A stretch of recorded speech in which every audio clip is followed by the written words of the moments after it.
There's no pee-pee there. I had a boner.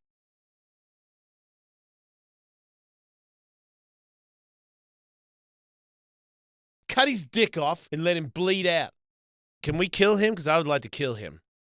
Supplements up my ass. I'm going to eat your dick.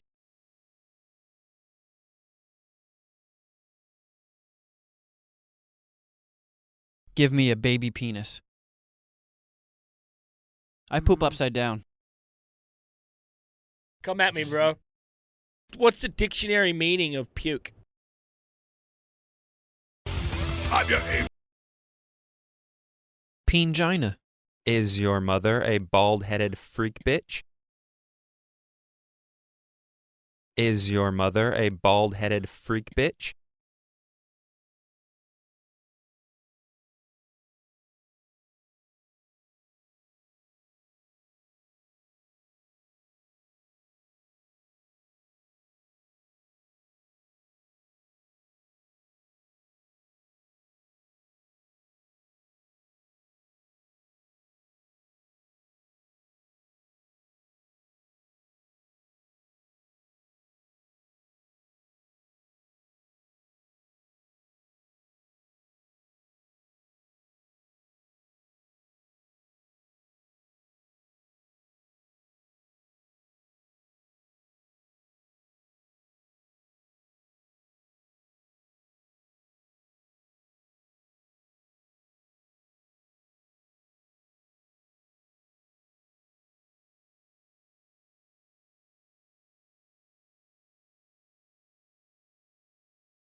Your suffering will be legendary, even in hell. Jason. This is the Jason Ellis Show.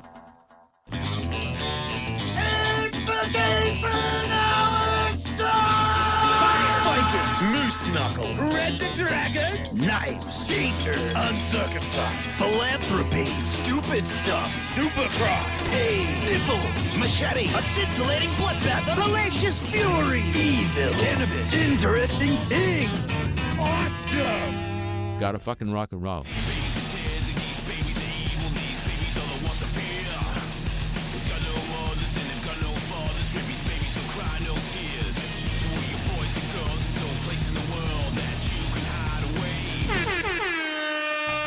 It's the Jason Ellis Show with Jason Ellis. You know, I got flaming onions where I come from. Michael Tully. That was some good porking. Kevin Kraft. Check out my flapperdoodles. Lindsay Fulton. Bahad Bahabi. Bennett Kogan. Burpee meth head anus. And Will Pendarvis. Fuck yeah, I'm Will Pendarvis. Jason. Ellis is blowing up. This is the Jason Ellis Show. Is your mother a bald-headed freak bitch?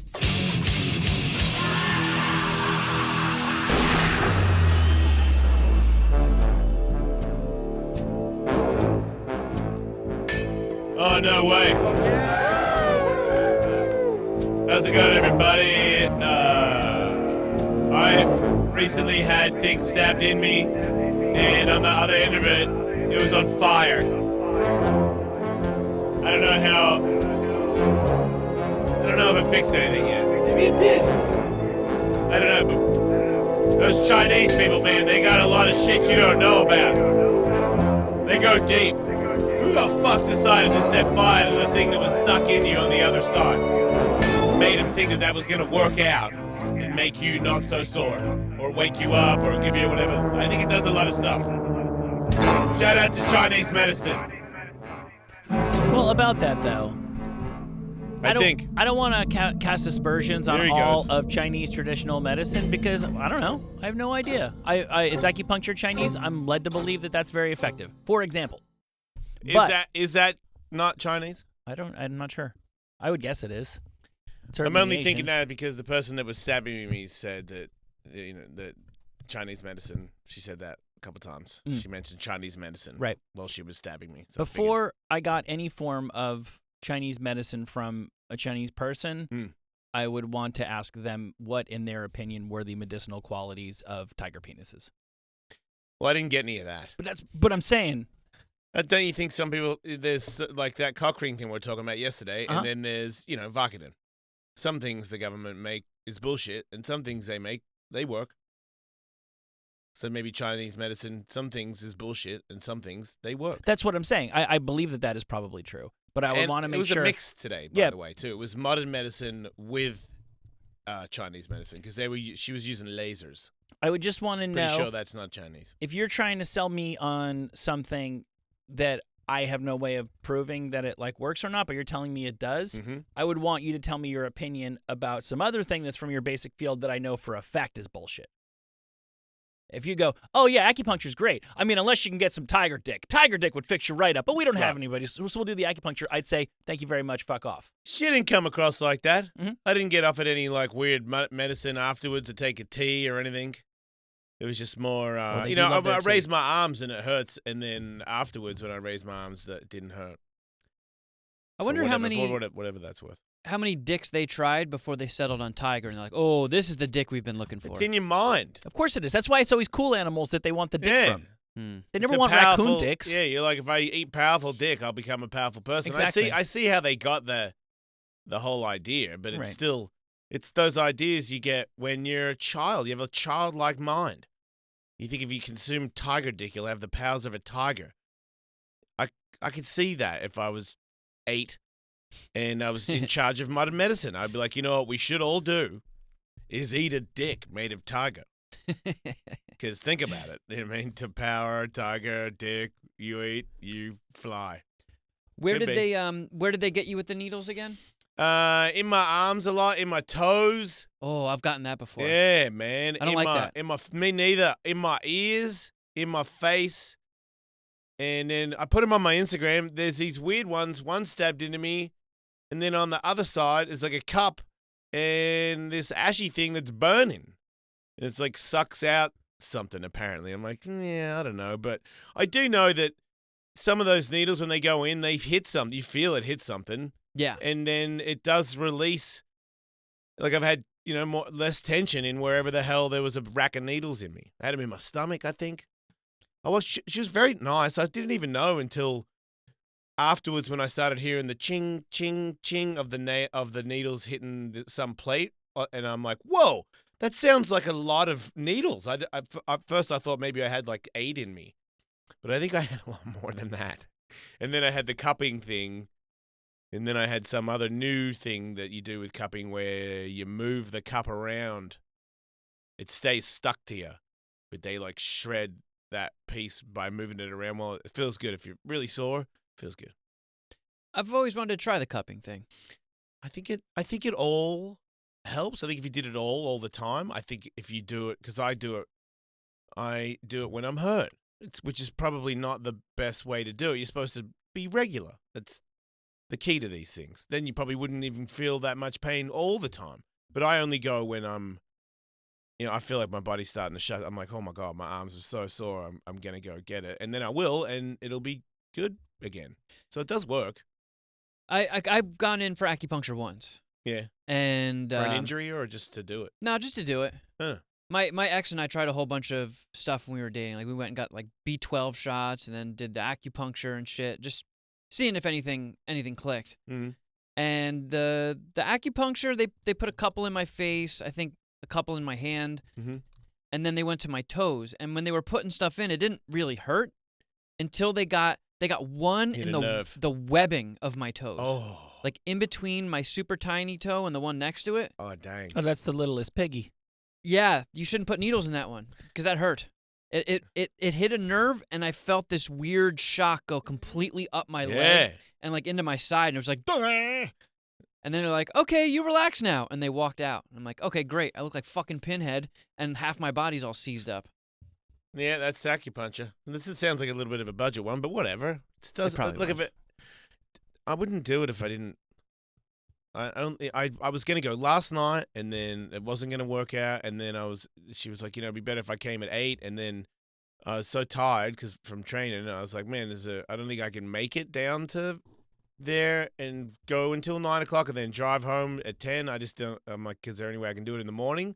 So then I met her at 8 this morning. So it's been like most things that would I'd miss 3 times, and on the third one, I just wouldn't bother going.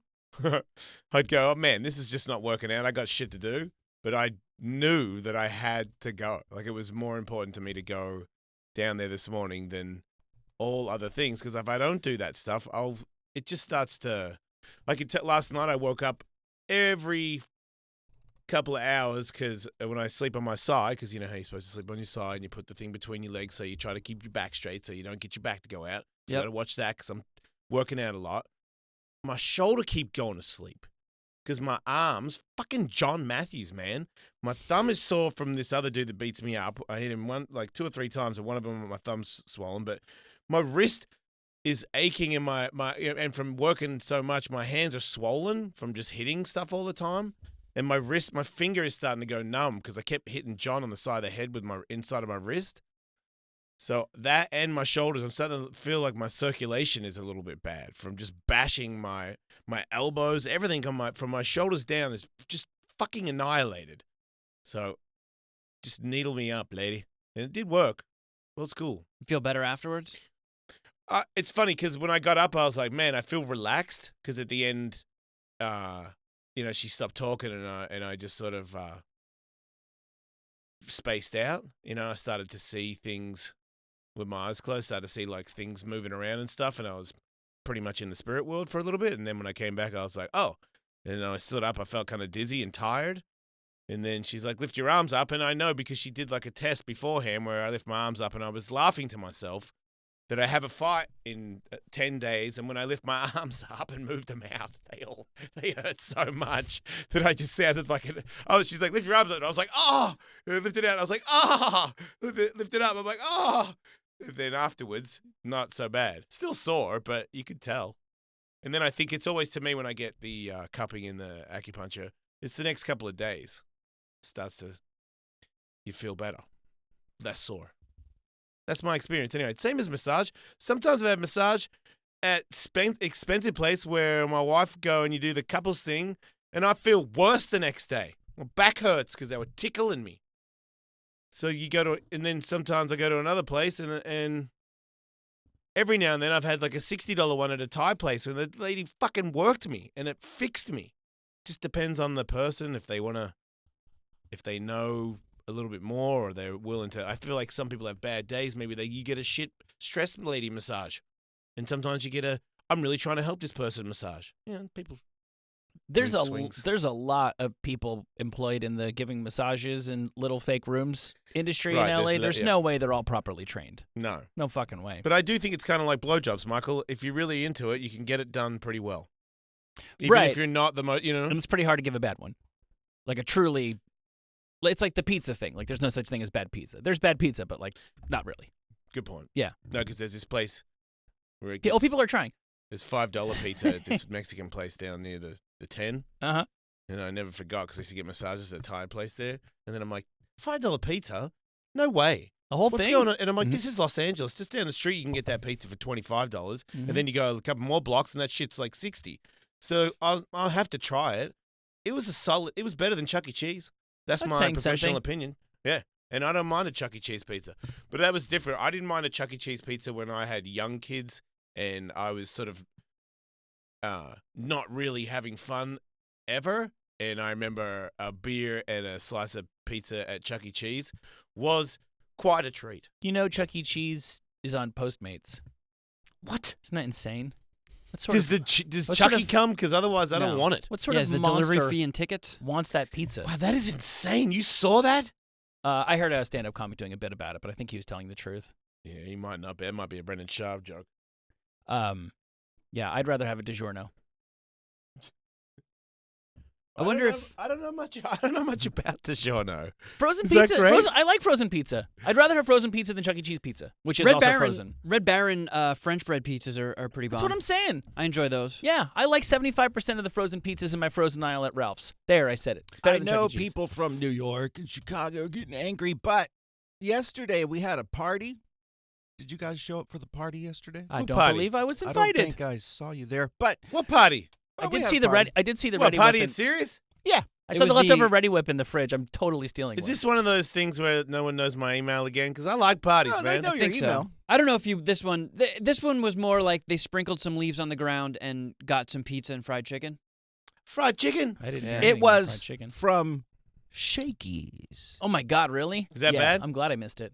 It was That's bad, I actually take it. really good. I mean, I don't care. I mean, I'll say it. I'll eat Domino's. I'll eat Shakey's.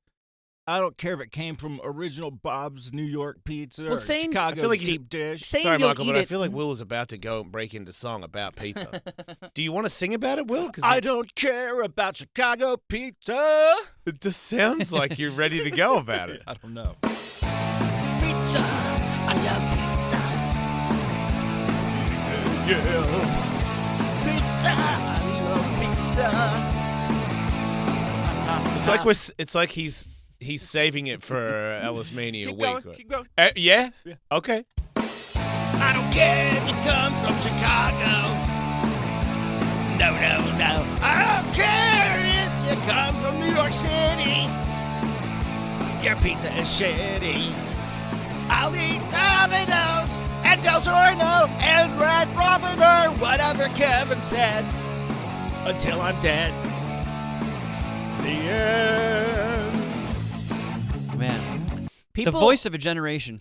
People can't obviously see where you are physically in relation to us. I notice a real difference between the in-studio hate bean songs and the doing it from outside in the green room songs. Well, have you ever talked to like your wife or your girlfriend or some shit by yourself and then told them in front of your friends? Mm-hmm. I feel like it's like that. It's more like Because the green room, he's singing in front of people that aren't the show. sometimes I you see. record at, a little shitty, like in your bedroom or something, and sometimes you go to Abbey Road, Gotcha. You're saying that studio that you're in right now is not up to par for your vocals. Oh, no, this is the Abbey Road in here. Oh. This all makes sense. Mm-hmm. All right. Nailed it. There's I lots wonder of if, things. Yeah. Go ahead, Kevin Kraft. Do you think Medieval Times does Postmates? Let's find out.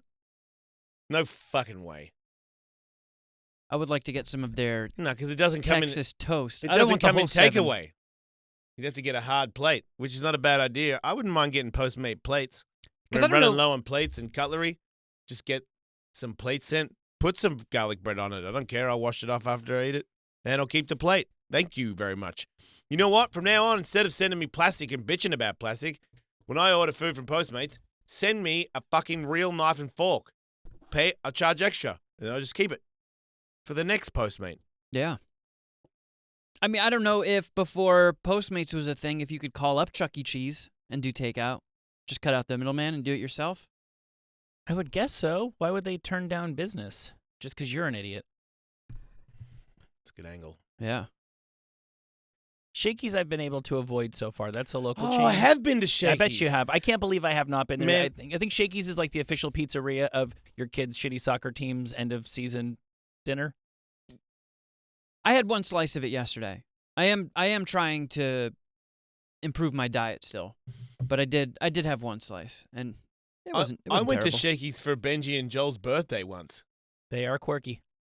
Tight asses, right?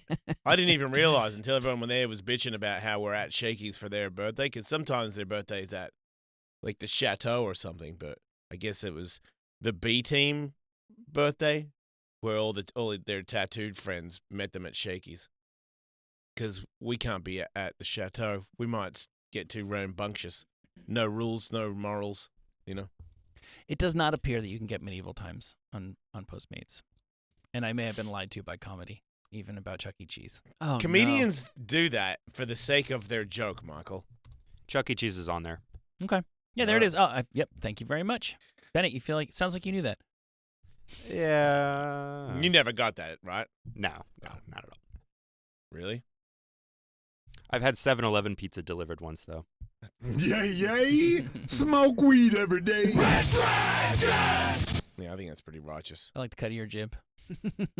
Halloween is nearly upon us, and this McCramey haunted house guy has sure got a hell of a publicist. McCamey, rather. Remember I talked about the world's scariest haunted house that people get $20,000 if they're able to complete it, and no one has ever done it? Yeah. Well, now there is a change.org petition that has been filed, and thousands and thousands of people want it. 63,000 people, to be specific, have signed on in the last 5 days asking the authorities to please shut down McCamey Manor.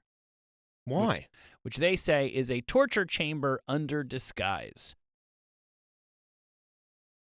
Yeah, well, it is. And because when you say haunted house, you're supposed to be scared, but instead, he just holds you down and waterboards you. So, yeah, there's... Yep. Where's the ghost in waterboarding? You're right, but you knew that when you signed up, though, because all those people, I just wouldn't be. I'm like, no, I came to the haunted house where I go, what was that? Mm-hmm. Not, okay, Terry, put this thing up. I'm like, fuck off, dude, pouring mud in my mouth, you fucking bitch. This is not.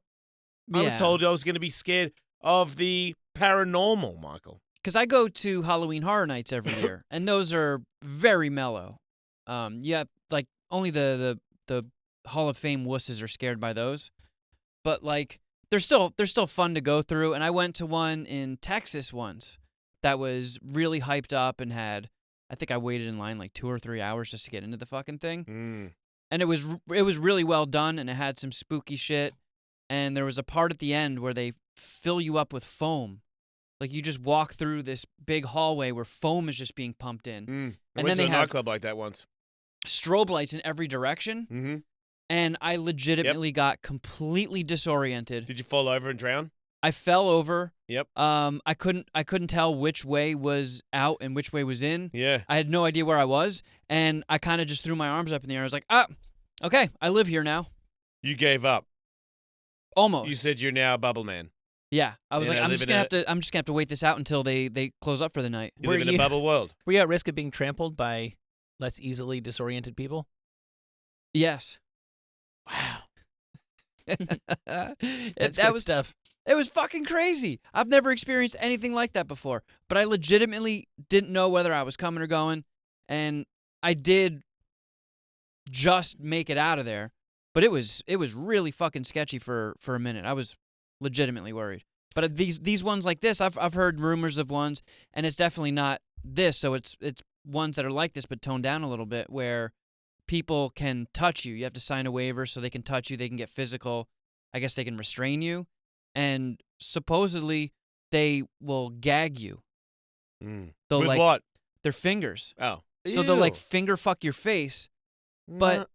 when you go through those mazes, there's like a guy who in one room is pretending to be attacked by a monster, and he pretty much just has to keep doing that same thing over and over again as people make their way through. So he's there just repeatedly doing that same ah.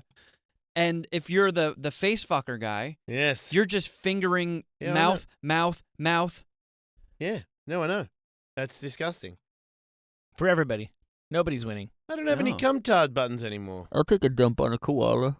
The petition alleges that McCamey Manor does screenings to find the weakest, most easily manipulated people to do the haunt, which is how they are able to keep their bragging rights going for the fact Oh, so that if you're nobody- like Tim Kennedy, he just doesn't let you get in there. I Because guess. Tim Kennedy could take 20 grand off that dude, no problem. And, not if there's right. water. Is there waterboarding? in Tim there, Kennedy really? Seems like pisses waterboarding. Have you asked him that? I guarantee you Tim Kennedy pisses waterboarding. When Tim Kennedy is thirsty after a hard workout, He waterboards waterboards himself. That's right. Okay. Sometimes when he's playing basketball, he'll stop real quick and waterboard himself. Yeah. In You between ever see breaks. the Gatorade ads where they just pour it all over their face? That's him virtually. Yeah, every not time him. He, takes a He sip will of not anything. drink anything at home in front of his kids. He only drinks through a towel upside down. Don't take Tim Kennedy to a nice restaurant. You know why? No, yeah, he will pour fucking wine all over the place when he starts waterboarding himself. with a Yelling towel. freedom the whole time. See, I think Tim Kennedy's a great Hail Satan. American. Hell yeah, man. Tim Kennedy's Hell a great fucking yeah. American. He is a great I American. have nothing but Yeah. admiration Yeah, for him. you better but- watch your next sentence, bro. But But what? But what, motherfucker? I'll say this. I don't think he enjoys waterboarding as much as you think he enjoys. He it. fucking bullshit. loves it. Rock on! I had lunch with him one time. And Yeah. when we were done, I went back to where I came from, and I'm from here. Yeah, it's what he said. Everybody needs to get back where they fucking came from. Tim Kennedy said so. You know why he went to find Hitler, right? To put him back where he came Yeah, from. get out of Argentina. Go That's back right. to where you the came fuck from. back to Germany, boy. Is that- Fucko. Is that haunted house? Is that the only thing they do that is not really a haunted house? Waterboarding you? Do they also like electrocute you or something? It's alleged that they drug people. Man. So this has got to be nonsense because if he's really doing these things, the authorities need to be involved. He says that the power of suggestion is very powerful when you put people in stressful situations and that people routinely say he has done things to them that he has not actually done, which is why he videotapes every single person he has go in there and that he shows people a video of themselves and they go, oh, I thought you were waterboarding and See, electrocuting me. I think Turns out it was all in my mind. Send a SEAL team guy in there. You know, I mean, free money, right? Tim Kennedy would piss it. That's what he is. Yeah. We're trying to get him out of the conversation. He is the SEAL. And in other Halloween news, I'm sure you've seen the video of our president and first lady putting candy on top of a child's head instead of in their bag while trick-or-treating. Was that bad? It's so fucking funny. Wait, I just think it's more like demeaning to the child, but I see his Did angle. he have a basket on his head? No, he's one of the minions. The candy pretty much stays there. Until you he mean goes to pretty walk much? away. And then it all slides off his head and he just do you walks mean? away. Like, it will stay there momentarily. And actually, when it slides off, some industrious child swoops in and catches it coming off the minion's head. Wait, he doesn't. See? Wait, why would he? Fuck your basket. There you go. You get that candy on your head. Wait, she put it on there too. Yeah.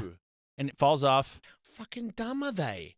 Well, they're not dumb. Obviously, What- they've been how putting do it you in mean other they're not people's dumb? baskets. I'm sure they put it in. They remember to put it in baskets for most of the children.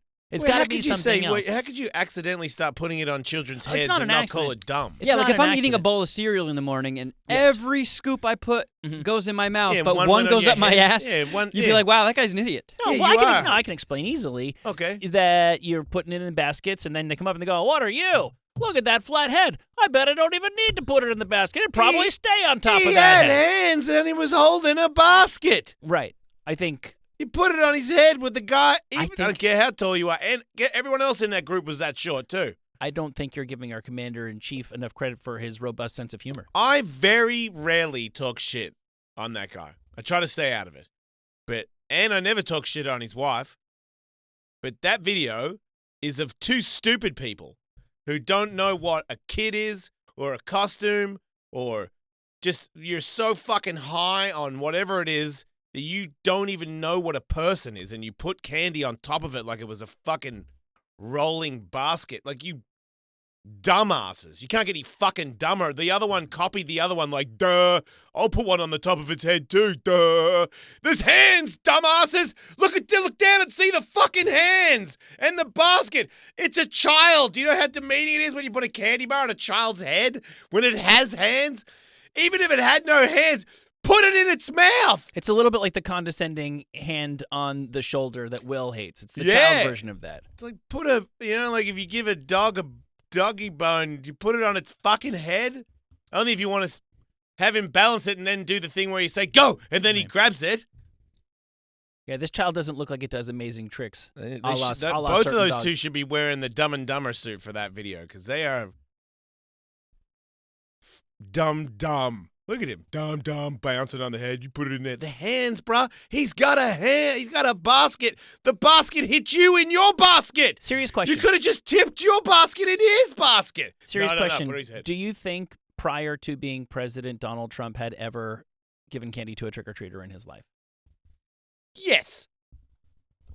I wouldn't assume so. I would guess you'd have to think he did at some point or He another. but I likes wouldn't his assume kids. So. Yeah. I to imagine his children. Yeah, but you wouldn't have a, if you're the king shit, you live in a neighborhood where you don't get a choice and you have to have mega candy in your house because you got a big house. So yeah, but maybe, he lives in like a solid gold penthouse that you probably need like super Oh yeah, he was secret always access in to New York get and up to. those things. So Mhm. yeah, but what about when he was a kid? Oh, yeah. Right.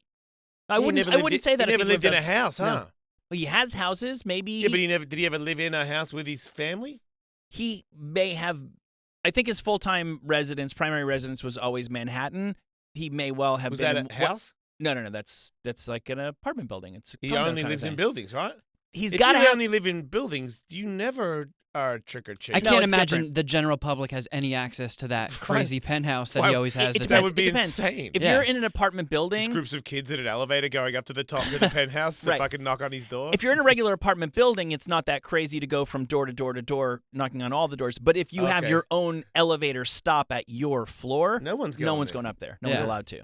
Right. And he's always had it. He's always been rich. He would have to have been at one of his other homes on Halloween, but even those Yeah, would but be you like can't. gated. But that's a different question. Now you can ask: do you think he's ever given anything to anybody from his hand to their hand? If trick or treating ever happened at one of his houses, it was for sure like a maid or butler doing it. Yeah, good point.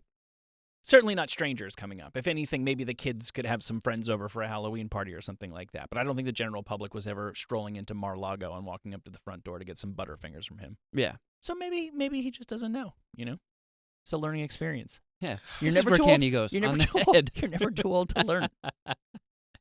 Poop must come out like big pancakes. In entertainment news, HBO has supposedly, allegedly passed on the Game of Thrones prequel series after seeing a pilot. I think this is the second version of a pilot that they saw. I think they'd already retooled it one time, and now it is officially not a go, a prequel story starring Naomi Watts. Who's that? I think she's got a sister, right? Good for her. Maybe a cousin. Are You there know, two I- famous Wattses, or am I crazy? I got, I think you might be thinking of somebody else. you know how you were saying where am I up to in Breaking Bad? Yes. That Better Call Saul guys. I didn't know that Better Call Saul was from Breaking Bad No way, really? until last night. Yeah. Wait, so have you been watching Better Call Saul? I've seen a few episodes of that, yeah, and Okay. I had no idea. I'm well aware of that show because I think Will was trying to tell me to watch it, but I had no idea that he had anything to do with Breaking Bad. And I'm like, Yeah, man, it's a this prequel. guy, yeah. So that was cool. It is starting to get pretty good, but once again, not getting chubbed up over it. But it's pretty cool. What was really that great? I would say that the premieres of Game of Thrones were really that great. It's great. I really like it liked a lot. Vikings at the start. I thought that was the first season was. And I think the first season inspired a lot of people. I feel like that was a really cool show that kind of. I feel like Ragnar inspired Conor McGregor, and lots of people swung off his dick for a little bit off there. I mean, when he died, that show kind of died with, as far as I'm concerned. But the first couple of seasons, I still think it was better than Game of Thrones because I don't really care if you fuck your sister that much. I just want to go to war. Vikings help me out with that a lot more. Dexter had the first 4 seasons were phenomenal of Dexter. Then it kind of shit its pants. It's pretty hard to just keep going and be really, really exciting. I mean, you came up with an amazing idea. It's sort of, how like the song 1 is a great Metallica song, but imagine if it went for 6 hours. It could, Right. fucking. You'll notice they never made 2. Yeah. Ooh, man, they wanted to. Well, they did with Unforgiven. They did Unforgiven. I know Yeah. that was painful. Yeah. I feel like almost all of these big series, it's like 3 seasons seems to be the magic number. I'm sure there's exceptions. Like I watched the first 2 seasons at many people's urging of Barry. Bill Hader is a hitman who moves to Hollywood and becomes an actor, kind of a dark comedy, dramedy kind of thing. I think it's really good, but I also kind of feel like I'm good. That's what I loved about that Fleabag that Brett Gelman was here talking about, that the woman won all sorts of awards for. It's a really amazing TV show, and I hope it's done after 2 seasons. I think it's extremely hard for them to keep them going, no matter how good they are. You were into, like, Orange is the New Black, and then wasn't that just kind of, did that run its course? It was okay. That was more of I watched that with my wife, and then I'm saying... Somebody should I didn't make it past season 2. Yeah. I think I only watched like 2 or 3 episodes of season 2. Somebody should make up like a YouTube Wentworth channel is way better. where they just have figure out exactly when the last time a series was good and make a new final episode that's just a meteor crashing on that show. And make a new final episode of everything. You know, a good show and then everybody dies from a meteor is pretty solid. Yeah. What is the TV show that's been dragged out the longest after its prime? Simpsons. MASH. I think MASH is pretty the whole time. Oh. I mean, No way, it's it's linear. still great. Still holds up Still today. going? Yeah, those guys are kicking ass. Probably Yeah. playing in Australia on some shitty channel. Hawkeye is Poor 100 bastards. years old. Sesame Street's still great. It really is. Is it? Yes. Who's good on it now? That's the thing. They actually did the thing where they handed off from the new cast to the old cast. Yeah, so who's good? Name a guy. Or a girl. Well, they're not new anymore, but if they were still doing the Big Bird, Bert and Ernie thing, it would not be good anymore. They're still 'Cause there. Big Bird's gone, right? No, Big Bird's still there, What but does he just do? he's just sort of he's ceded the spotlight to Elmo. Elmo's a big gun there, huh? Elmo really runs that thing, but he's fucking pretty good. awesome. He's pretty I don't really get sick of Elmo, and every now and again he'll like say like boy or do some sweet hip hop dancing just to remind Turned you that he's up. got a little street cred. There's this guy Murray who does the beginning where he's like, "Hi, I'm Murray. Today we're finding out the word on the street." That's Wait, actually is he a really- monster as well? Yeah. Yeah. And he just walks around. He's just like, "What's balloon?" And people just tell him what a balloon is. And Yeah. Murray seems like the kind of guy that you went to high school with, that you were never friends with, didn't have a really strong feeling with one way or another. But one time you ended up in a room with him where everybody was on mushrooms, and you found out that he was actually like the chillest dude you went to school with. Just never felt any need to prove it until that moment. Man, I can't say I met that guy, but yeah. I love that guy. I know what you're saying. I can't believe Walking Dead is still going. That show has just been so fucking boring and unwatchable for so long, and it just keeps going. And there's another one. There's going to be 3 Walking Dead TV series What do you going mean? at the same time. There's a third one coming. Wait, it's not the There's- same. It's 3 different shows? Yeah, there's But it's Fear the same Walking place? Dead, which started as like a prequel to The Walking Dead. Oh, come on. And it had the first 2 episodes that were really good, and then it immediately just went right into the same bullshit that makes the Meteor. main season suck. Meteor Time for the Meteor episode. or Yeah. a butt funnel. Or just zombies win. You know, if they got the John Favreau's, what's his name, the butt funnel guy, bar rescue guy? John Taffer. If they got John Taffer in there and he made like a butt funnel for all the zombies, and then he just fixed everything, the end, because they all just stayed in the butt funnel. I'm sorry. I'm just Solid. trying to get Johnny. He's a great guy. And remember The Grudge? The Grudge. No Grudge. Yeah, horror movie. Oh, yeah, Little, fuck yeah. Little Blue Boy. Yeah. Wait, they didn't do another one. You can't do it. It's Oh, getting. Oh, man, they did. It's getting. That's right. Get ready I for keep this forgetting. word. Get ready for this word. Grungy. No, it's getting a Creed. reborquel. The fuck does that Finally. mean? It's a reboot prequel. You can't.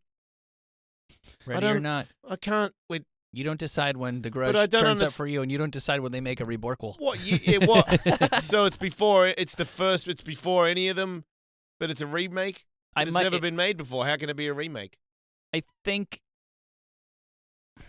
God damn it, you assholes! reboot prequel. Just make a new Monster Kid, you Oh. fucking assholes. Oh, okay. No. I get it, because they are going to make the movie that explains the beginning of the Grudge curse, Okay. but they're not going So to. they already did that. But they're not going to. I don't know about that. So is this maybe a sequel reborquel? Because the guy killed his wife because she cheated on him and she was in love with some other dude. that was the story. Mm-hmm. I don't know how why the kid was there. I don't know. Why the prequel is also a reboot is because if it were just a regular prequel, it would lead back up to the same characters again. This is going to be like a new story in the Grudge world with different characters and shit like that. So they can get away with but that. they're also starting it over. That kid can't possibly still be able to be the little blue kid, right? Unless he's like got that weird disease that like he stays young looking. That would be funny. It's just some like 35-year-old dude in his tighty whities going, "Ah, please." This might be like a tiny bit spoilery, but if you haven't seen it at this point, you probably don't give a fuck. But the Thing, they did that was a reborkable. And I didn't even just realize it until now. Did you ever? You guys obviously saw The Thing, right? With In Kurt the Russell? snow? Yeah. And then they did a reboot. Yeah, I saw that too. So it's pretty good. The end of that turns into like the beginning of the first Thing. So it was like a trick. You thought you were going in for a reboot, and it was really just like a reborkable. Nah. So Wait, now it sounds like you thought so. you were going in for a reborkable, but it was actually a straight up prequel. This is really annoying. Yeah, reborkwals have my wires crossed. I'm very confused. I'm against reborkwals. In more straightforward. Oh, go ahead. Matt, welcome to the show. What's up? Hey, how's it going, guys? Good afternoon. Hey, first of all, is it just me, or do you guys hate that word, reborkable? No, I love it. And I'm against them. I'm naming my first child reborkable As now. soon as we're done talking to you, we're going to get another caller on and reborkable you. Nice. Oh my I still God. don't know what's happening, That was Matt. before me? Is me calling in from before? Yes. We'll But never know. a different guy this time. The ghost of you. On series that ran too long, I want to hear you guys' opinion on The Simpsons. I feel like they ran out of cash to pay like the rest of the cast about the 12th season and just started front-loading Lisa episodes. Is it a reborkable? Of The Simpsons. Thanks. All right. Let's analyze that. I don't want to analyze that. The Simpsons is like Metallica. It was fucking amazing, and then it completely fell off the rails, and then enough people were like, let's not try to reinvent the wheel here. Let's just try to make a decent approximation of the glory years. And they've been doing that for like 20 years. It's okay. And it's kind of funny, weird, if you tune back in, like the world changes. It's like South Park, so like now Homer's got like a phone.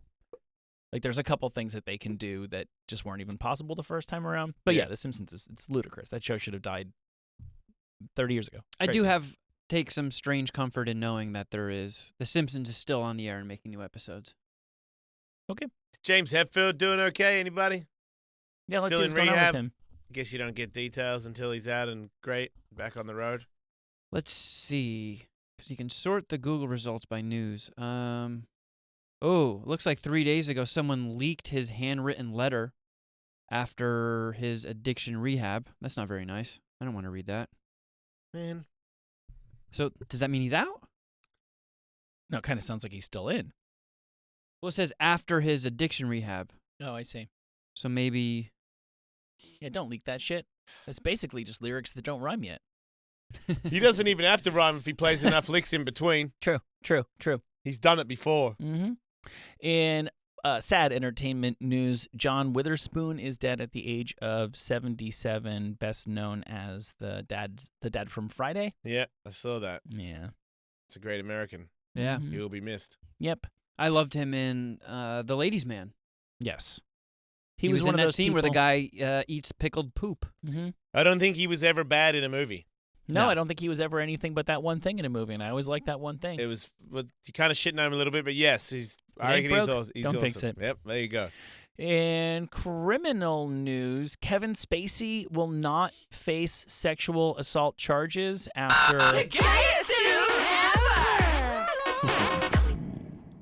He didn't do it.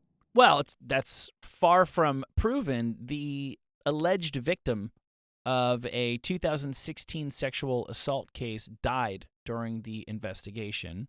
What? Mm-hmm. Wow.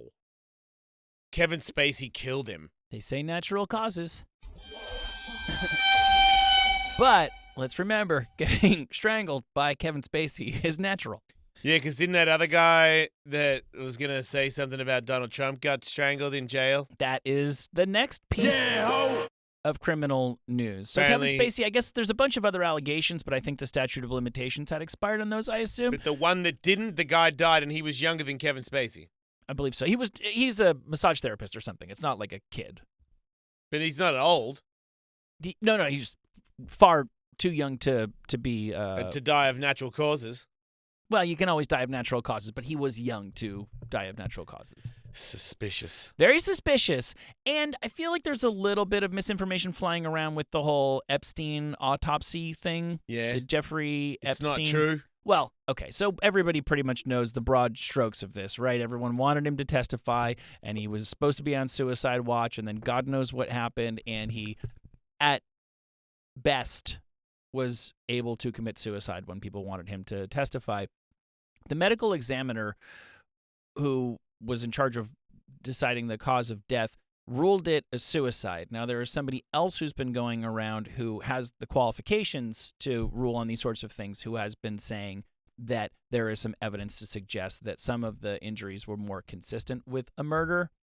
And I think people are taking that and running with it because that's salacious. And in a way, that's sort of what we all want to hear. Yep. Supposedly, the story is this. It's almost like when Will shows us one of these videos of like a police beating somebody up and you go, this is just cut and dry. That policeman is a piece of shit. And then you find out there was another video that somehow magically changes the entire story. Yeah. There is like some piece of medical information that this guy is waving around on like Fox and stuff like that that is incredibly damning. But according to most people from that community, you have to look at all sorts of different causes because any one thing can tell you something very strongly, but there might be 29 other things that tell you something completely different. This is totally shady. I think as a society, we have to agree that whether he's dead or alive, we can't let the story die. We can still get to the bottom of it to the best of our ability because there's definitely no doubt about it, even if it's only for embarrassing, not criminal reasons, powerful people who want it to go away. But that doesn't necessarily mean that he was murdered. So that's pretty much where we stand on Jeffrey Epstein. But when you think about it, every time people with tons of money are about to get busted and you can kill somebody to make it go away, that person dies. Oh, yeah. Everybody knew Epstein was going to die. Yeah.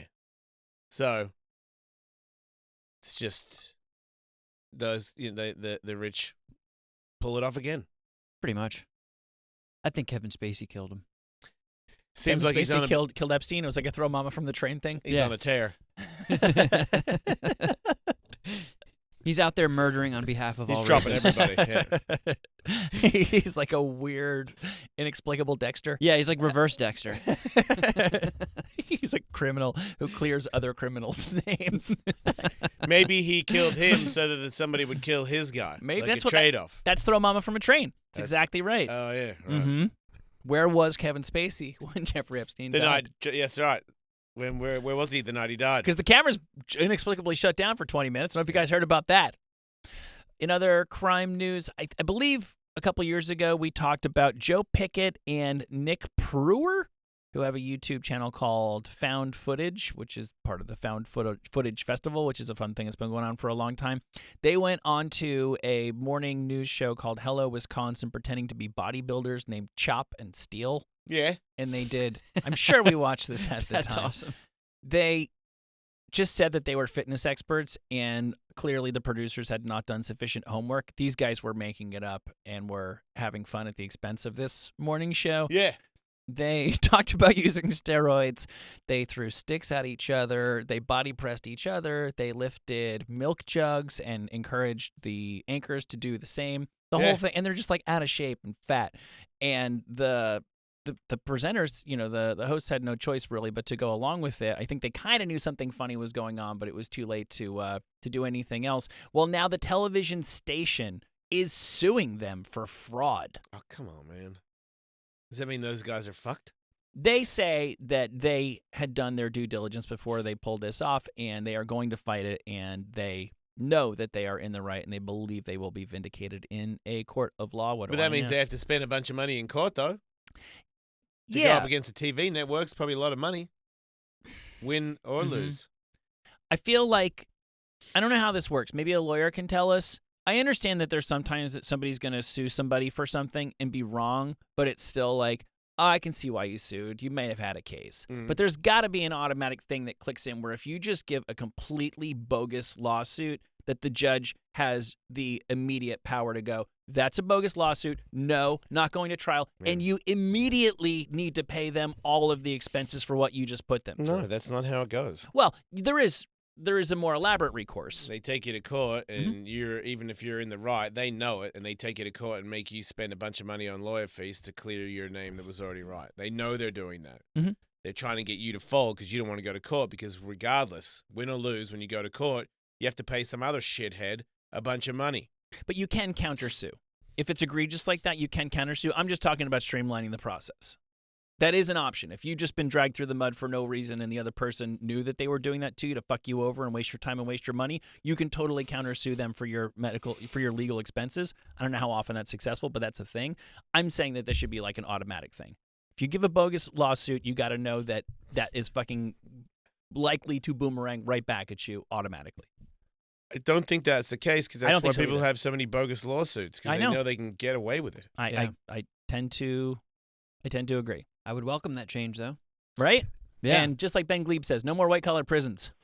Alex! Everybody goes in the hole. You're a lawyer.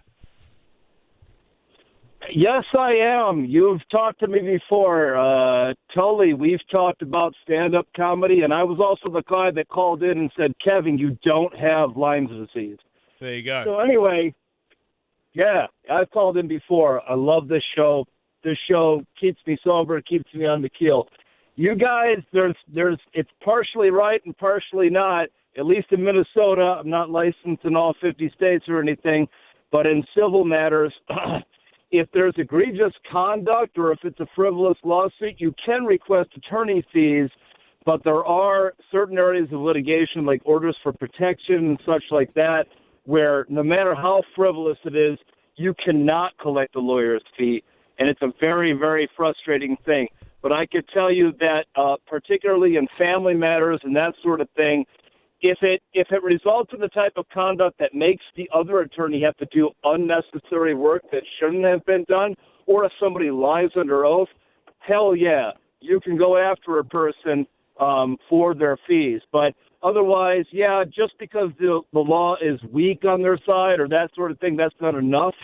But there is at least some deterrent there. So. Cool. Thank you, Alex, the Lyme disease lawyer. Absolutely. Stay well, Jason. You be good to yourself. Yeah. And one final piece of quick criminal news. A homeowner in Richmond, Virginia is stumped by who stole her sidewalk? It's the sidewalk bandit. How do you do that? You dig it up? She came home and... No sidewalk left. Sidewalk is gone. There's cones on either side of it and like orange tape across. Like it was a professional job. Yeah. Either it was the city, although the city denies it, or it was some contractor or something came, and it's been a month, and she cannot figure out who took it. And she's like, I fucking refuse to pay to replace my sidewalk. Who the fuck did this to me? You can't. It's not your sidewalk. Isn't it the government's? Isn't the sidewalk the council? Sorry. In Australia, that's what it's called. Like your city pays for the sidewalk. It's tax money, right? I think maybe at the front of your house is your sidewalk, because I didn't think that's like that's not no longer private property. I thought. Well, on the other side of your gate. It kind of is. If somebody slips and falls on like where I grew up, if you don't clear your snow and somebody slips and falls on ice on your sidewalk, that's most definitely your legal responsibility. Really? Can be, yeah. Mm-hmm. I did not know that. Yeah. Sidewalk is yours. No, I don't know, because the government does put the sidewalk in, and like if a tree needs to come out and that fucks up the sidewalk, they do replace it. But I could also see where if you decided to remove your sidewalk, they might say we're not giving you a free second one. Yeah, but if she didn't, well, that's what do you do when you take concrete out? Where do you put that? Wouldn't it be better to just make new concrete? Yeah, what would she have to gain from stealing her own sidewalk to get a new one put in? Is she like... Maybe the last one had somebody wrote, like, Joni loves Chachi with a heart. She didn't like it. How much money is old concrete, secondhand concrete? She says she believes it will cost her thousands of dollars to replace her sidewalk. Sounds like some bullshit. This concrete got stolen. Neighbors saw nothing. Didn't hear any concrete being pulled up. Mm-mm. I think she's stockpiling her own sidewalks. Yeah. So when they replace going it, into she the can make a sidewalk super business. sidewalk. Oh my Yeah. goodness. She wants a double sidewalk. Greedy bitch. Maybe she's going to build a house or a fort or something out of sidewalk. Seems confusing, that's for sure. It's the perfect crime. Yes. And we just got to the bottom of it. Well, I'm glad we got her before she got away with it. Yes. Hey! What? I'm going to read. If you don't know your numbers, you don't know your business. Can you afford to expand? Make new hire or launch new ad campaign? How is revenue pacing against last year? Most companies don't have a clear picture of their finances, so they make key business decisions without critical information based on their gut or worse, their fear. And that's why many businesses fail. Are you confident that you got the right numbers at your fingertips? Serious finance teams run on NetSuite by Oracle, the world's #1 cloud-based system. NetSuite offers a full price picture of all your finances, all in one place in real time, right from your phone or desktop. No more guessing, no more worry that you don't know what could kill your company. That's why NetSuite is the world's #1 cloud-based system. Companies that use NetSuite grow 3 times faster than S&P 500. And right now, NetSuite is offering a valuable insight with the free guide, 7 key strategies to grow your profits at netsuite.com/Ellis. That's netsuite.com/Ellis for you. Download your free guide, 7 key strategies to grow your profits at netsuite.com/Ellis.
with Jason Ellis. Right after this on Faction Talk. What actually makes a better toothbrush? Industrial strength power cleans, a miracle, trendy ingredients, multiple modes. If you ask dentists, they'll tell you it's less about the brush and more about how you use it. Quip was created by dentists and product designers to focus on what actually matters: your oral health, healthier habits. Quip sensitive vibrations, built-in timer guides, gentle brushing. Dentist recommended 2 minutes with a 30-second pulse, ensure and even clean. Automatically delivers brush heads every 3 months, and you get bristles right on schedule. Sleek, intuitive design, and simple use. Comes with the travel cap, doubles as a mirror mount. These thoughtful features make brushing something that you actually want to do twice daily.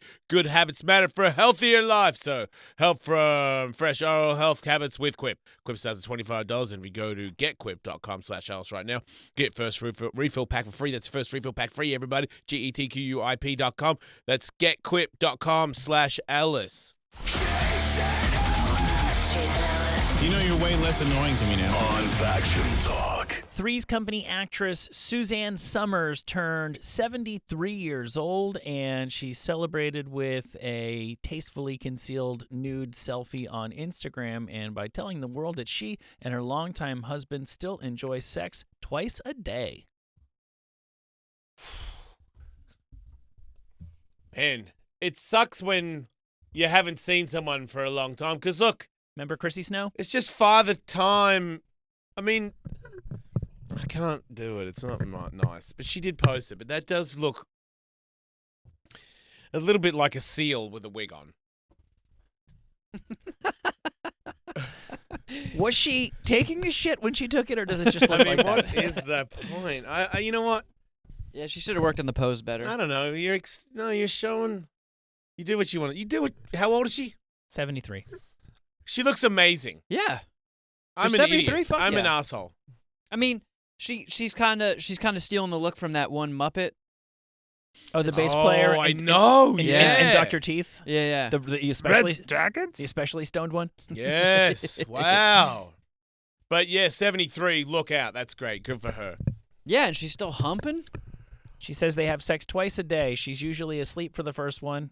It happens around 4 a.m., but she is fully conscious and fully into the one that they have later on in the morning when they're both awake. And she credits some shot peptide PT141, which she says I love it. she says not Viagra or anything like that. It just puts you in the mood to have sex. That sounds great. Yep. Being constantly horny will help too. I don't Sounds- reckon she needs that thing to bone, but good for her. Yeah, sounds like life is still good for Suzanne. Who would you rather have sex with, 73-year-old Suzanne Somers or the Muppet? Oh, come on, man. I'm not fucking a Muppet. I don't know. I've never fucked a Muppet. What if the Muppet was like alive and didn't have strings attached to it? That makes no sense. It's not a Muppet anymore. But, you know, come on. Like in the movies, they move around. Well, she'd be 73 as well now, so you got to take that into account. But That Muppets are Muppet's been ageless. around. All right, well, then I'm fucking a Muppet. Is that all you want me to say? Yeah, I Fuck would a too. Muppet. I There would you go. too. I would fuck you, Suzanne Somers. You look great. I'll give it a good going over. Don't you worry about it. We have a guest, right? Or do we not? She's almost here. Right. I can see her Mind making giving her, her a good going way over. in here. I feel like if I was going to take naked selfies where I was pooping in the woods when I'm 73 years old, She's not pooping in the woods. I would probably just send those to my wife, not put them on my Instagram. That's all. Yeah, but maybe Can I say she's trying that? to send a message to people that it's okay to be naked when you're 73. Maybe that's like she's trying to. And hey, She's trying to be righteous. You maybe know. I think her message is when you gotta go, you gotta go. That's not what her message is. She's trying to be sex. She's saying she gets boned all the time at 73, and she still feels sexy enough to squat in the bushes for a photo opportunity. Because you shouldn't feel ashamed of the way you look, no matter how old you get, and you shouldn't switch your pussy off if you don't want to get in the bone zone. I support her. I think that's what she's trying to say anyway. We have a guest.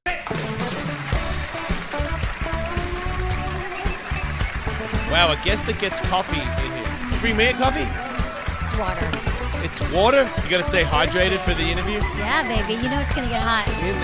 It's not gonna get hot in here, That's Emily. why I'm here. I only do You hot do a talk. lot of shows, Emily. I do a lot of shows. Hello, welcome Hi. back, Emily Morse. Thank you. It's Long good time to no be see. here. I know. Thanks for having me. Sex with Emily, I'm aware of. Yes. What other shows do I do? Sex Life? No. Wait, I Oh, do no, a that's podcast called Sex with Emily that I've been doing for 15 years. that's the one I've been on. I'm Yes. well aware of that one. Yes, you are. But now you do another one. Now I'm on Sirius XM. You're a member of the I'm family. on Stars. I'm a member of the family. I'm on It's Stars not- 109 Monday through Friday. And it's called something else. It's called Sex with Emily. Oh, okay. Because I was getting. Isn't that easy? Yep. No, that made it way easier for me. Yeah. I was lost for a second, and now I'm back. What else SEO would we call friendly. it? Exactly. It's podcast, and I'm on five nights a week, 5 to 7 p.m. Pacific. And you've helped Dr. Drew out several times. Yeah, we hosted Loveline together. I That's co-hosted right. for 4 years. I think that's when I first met you. I heard about you. Because he's the a huge. lore of He Jason likes me. Ellis. Huge fan. Yeah. Huge fan of Jason Ellis. You're very, for somebody that only started working at SiriusXM, you're a very powerful person. I would like to sort of, no offense to Tully and Kevin, but if I was to team up with you, I think that I would have had internet in 30 minutes if I was with you. The connections that you run at the SiriusXM party, I was standing by myself at the SiriusXM party, ladies and gentlemen, and I'm an awkward guy. And I don't really like everybody anyway, so I was just standing there because I was asked by the boss to be there, and I'm like, well, I'll be here, so you see me standing here. And I was sort of locked up a little bit. I remember Spot from Cavino and Rich was nice enough to try and talk to me, and I'm like, oh, that's so nice of him to try and not make me look like a complete fucking creep standing there by myself in the corner. And then Emily comes over, and then everybody loves me. Everybody, I was immediately way more approachable as long as you were next to me. Everybody liked me after that. Really? Is that it? Everyone likes Jason I Ellis. felt like didn't I felt like everyone likes Jason Ellis when Emily is around. Well, hey, dude, if I can help you out in any way, I'm here for you. Yeah, I think like you'd be very I would like to hire you for everything I do when I talk business. That you stand next to me and go, yeah, what he said. Were we talking business? We were just hanging out. No, somebody said some sponsor person. These read things that I do. Yeah, we were like, Somebody said, wait, you're Jason Ellis? And I said, yeah. And they said, wow, everybody goes when you say to go there. And I'm like, do they? And then she introduced me to her husband, who was the guy that signs checks, I was told. Well, that's good. So Who you're was welcome. all pumped You're on welcome. me. It was because of you. It wasn't. They were not going to come over and talk to me for shit. Bennett was locked in more than I was, talking to LL Cool J, getting some Nobu. I did talk to LL Cool J as well. Yeah, I won't talk to him. But why? He talked. Well, we did an interview, Oh. and he just took it the wrong way and started acting weird. Okay. And then I said, like, if you want to come back on face to face and I got it. Well, let's be honest. We tell who was important, the guy who signs the checks or LL Cool J. So that was helpful. That yeah, night. I was a get good it though. night. At SiriusXM, if you go, oh yeah, we have Jason Ellis on at SiriusXM, people go, what? But if you say we have LL Cool J channel, then yeah, I get it. I know. You have a channel. Dude, people love you here. I know, but I'm also well aware of. Is it like in it's- crowds, not as comfortable? Because I got to say this about you. You have a show. You're here all day, every day, talking. People love you, but you are the one choosing to be in the corner. So that might be your own social. Yeah, way no, of I'm not. I functioning. wasn't blaming anybody. I just don't feel. I don't want to go. You didn't want to go to the party. I don't really want to go out anymore. I'm pretty awkward in groups of people. But if it's Okay. a group of people where it's really open and the lights are on, then it's just more apparent that I'm just standing there. You know, this is a place where I don't know anybody. They didn't invite my staff, so I can't talk to them. They didn't invite my staff either. And Tully didn't go, so I'm fucking standing there. I'm like, who do I know? You know who I know? Cavino and Rich and Spot, and we don't really even like we've never really talked to each other. Right. So Well, we're why all doing our own start? Why things. start now? Exactly. And then I think I talked to the big boss for a second, and I felt like I was. There's two modes for me to talk to him, and I felt like it wasn't an appropriate time to say, "Hey, man," because what I really want to say is, "What the fuck's up, man? Where's the fucking internet? What's going on with all this shit?" Oh, the internet in the here. Yeah, In the everything. SiriusXM. You know, like there's lots of things that I could talk to about the big boss. So remember you said this one thing and now it's not that thing? There's a lot of that on my mind when I see Right. him. So instead I was like, good, kids, good. And then I stood back against the wall again. I'm like, okay, I did my job. I said hello. I didn't say anything You didn't annoying. offend anyone. Yeah, and I didn't say, hey, LL Cool J, what the fuck? Even though I was thinking about it. Right. I Good saw for you. Bennett. I was like, come on, Bennett, say what the fuck to him. No, I'm joking. I have a theory about radio people. All right. It seems to me that there's almost like a Dorian Gray thing that happens to Who's a that? lot. I think I read it. So it's Yeah. this guy that doesn't get older, but there's a painting of him that keeps getting older and older and older. Mm-hmm. Yep. It's like some weird kind of like sex horror book Yeah. from when people were bored in the Right. 1800s kind of thing. Uh-huh. That it seems like a lot of people who get very, very comfortable talking into a microphone for a living, they pay a price where it makes them less and less comfortable socially away from that. Yeah. Because Yeah. they can control this social experience. I could see that. You know, Man, and we're talking all day, every day. Like I leave work, I'm like, I don't want to talk to anyone. See, I was There's gonna a bit of say that, too. and I finished the show and walked out into that party. Like I had my backpack on. I was going home. Usually after the show, I don't talk to people for at least half an hour unless my kids are in the car. Then You fuck have to me. talk to them, right? But usually, and my wife, everybody knows. Don't call me after the show. I don't have anything to say. We should get a the rig same. that goes around your waist and has one of these arms on it with a microphone. So you just always feel like you're talking into a mic. If you had And had you're always comfortable. Yeah, no, it might have worked out. If you had said the show's not, it's still on. Just, you know what I mean, walk out to the party and your show is still on for another 3 hours. Then yeah, I would have been very lively. I would have interviewed everybody. Do you think that's true then? Like that it's more awkward to talk to people, or were you always a little socially awkward? Yeah. That radio helped you, but like, were you always like this 20 years ago? If I found Jason Ellis, were you the life of the party then? Only if I was drunk or I was around people that I knew. Right. But if it was a group of people like that, yeah, even worse. Yeah. Okay. Yeah, so it was it doesn't never. just you just Yes. found a career that works for your skill set. Yeah, but I will. With what Tully said, I do think that being on the radio does make. Sometimes it's like, okay, go, be you. I feel like sometimes I'm invited to places where they go, do the Jason Ellis thing, Right. and I'm like, oh man, I really am not going to do that. No, I get don't- it. I don't- It becomes a whole thing, and then for me, yeah, I get that too. But for me, people just have sex questions, so then they're like, "Oh, listen, is it true that is casual sex really work? What does that look like?" Or See, is there a time and a place? Do you find sometimes if somebody starts asking you that, if you're at a dinner party and they go, "Oh, you're sex with Emily, girl. Emily, what about this and my clitor?" Yeah, my clitoris. Is That's that the in G a- spot? do you Like, find can we wait till sometimes- appetizers? Yeah. Do you not want to talk about that at all times? I have to say that I don't mind it because it's actually what I love. I still, believe it or not, 15 years of doing this, I love what I do. I love helping people. There are some times where I just know the second it comes out what I do, that the whole table, if we're at a dinner table, they all turn towards, "Oh, wow, ooh, how'd you Well, get that?" there's a little hall pass there because you are really hot, and when someone says that you talk about sex for a living, well, now even if I'm a married man, it's all bets are off. I'm allowed to ask you about sex. Yeah, of course, right. So now I'm talking to some hot chick at a dinner party who's talking about how to stimulate people's clitoris. Yeah, wives clitoris. love I me. can't say the word. Wow. Wait. Yeah, I know. Clitoris, but you know how to find it. That's the most important thing. You don't know that. Is it from I'm guessing. Cunnilingus? Cunnilingus. I'm guessing that you know. I talked to I somebody think I who bumped worked into it a couple of times. I talked to somebody who worked on one of those invention hotlines. Uh-huh. You see those commercials like, you have an invention idea? Call us and we'll help you out. They probably steal your ideas, but okay, I don't know. Yeah, Yeah. So they said that almost every call is somebody suggesting a little thing you put on the remote for your TV, and if you lose your remote, you can like whistle or hit a button somewhere that makes it beep. So Yeah. like, everybody, that's their one I thing want that they that. always call in. So when people find out that you do sex advice, is there just one question you're constantly hit with? Yeah, that's a great way to put it. I think the first question they ask me is, are guys intimidated to date you, or are people intimidated to date you? I get asked that a lot. That's just what people, or what do your parents think? They used to say.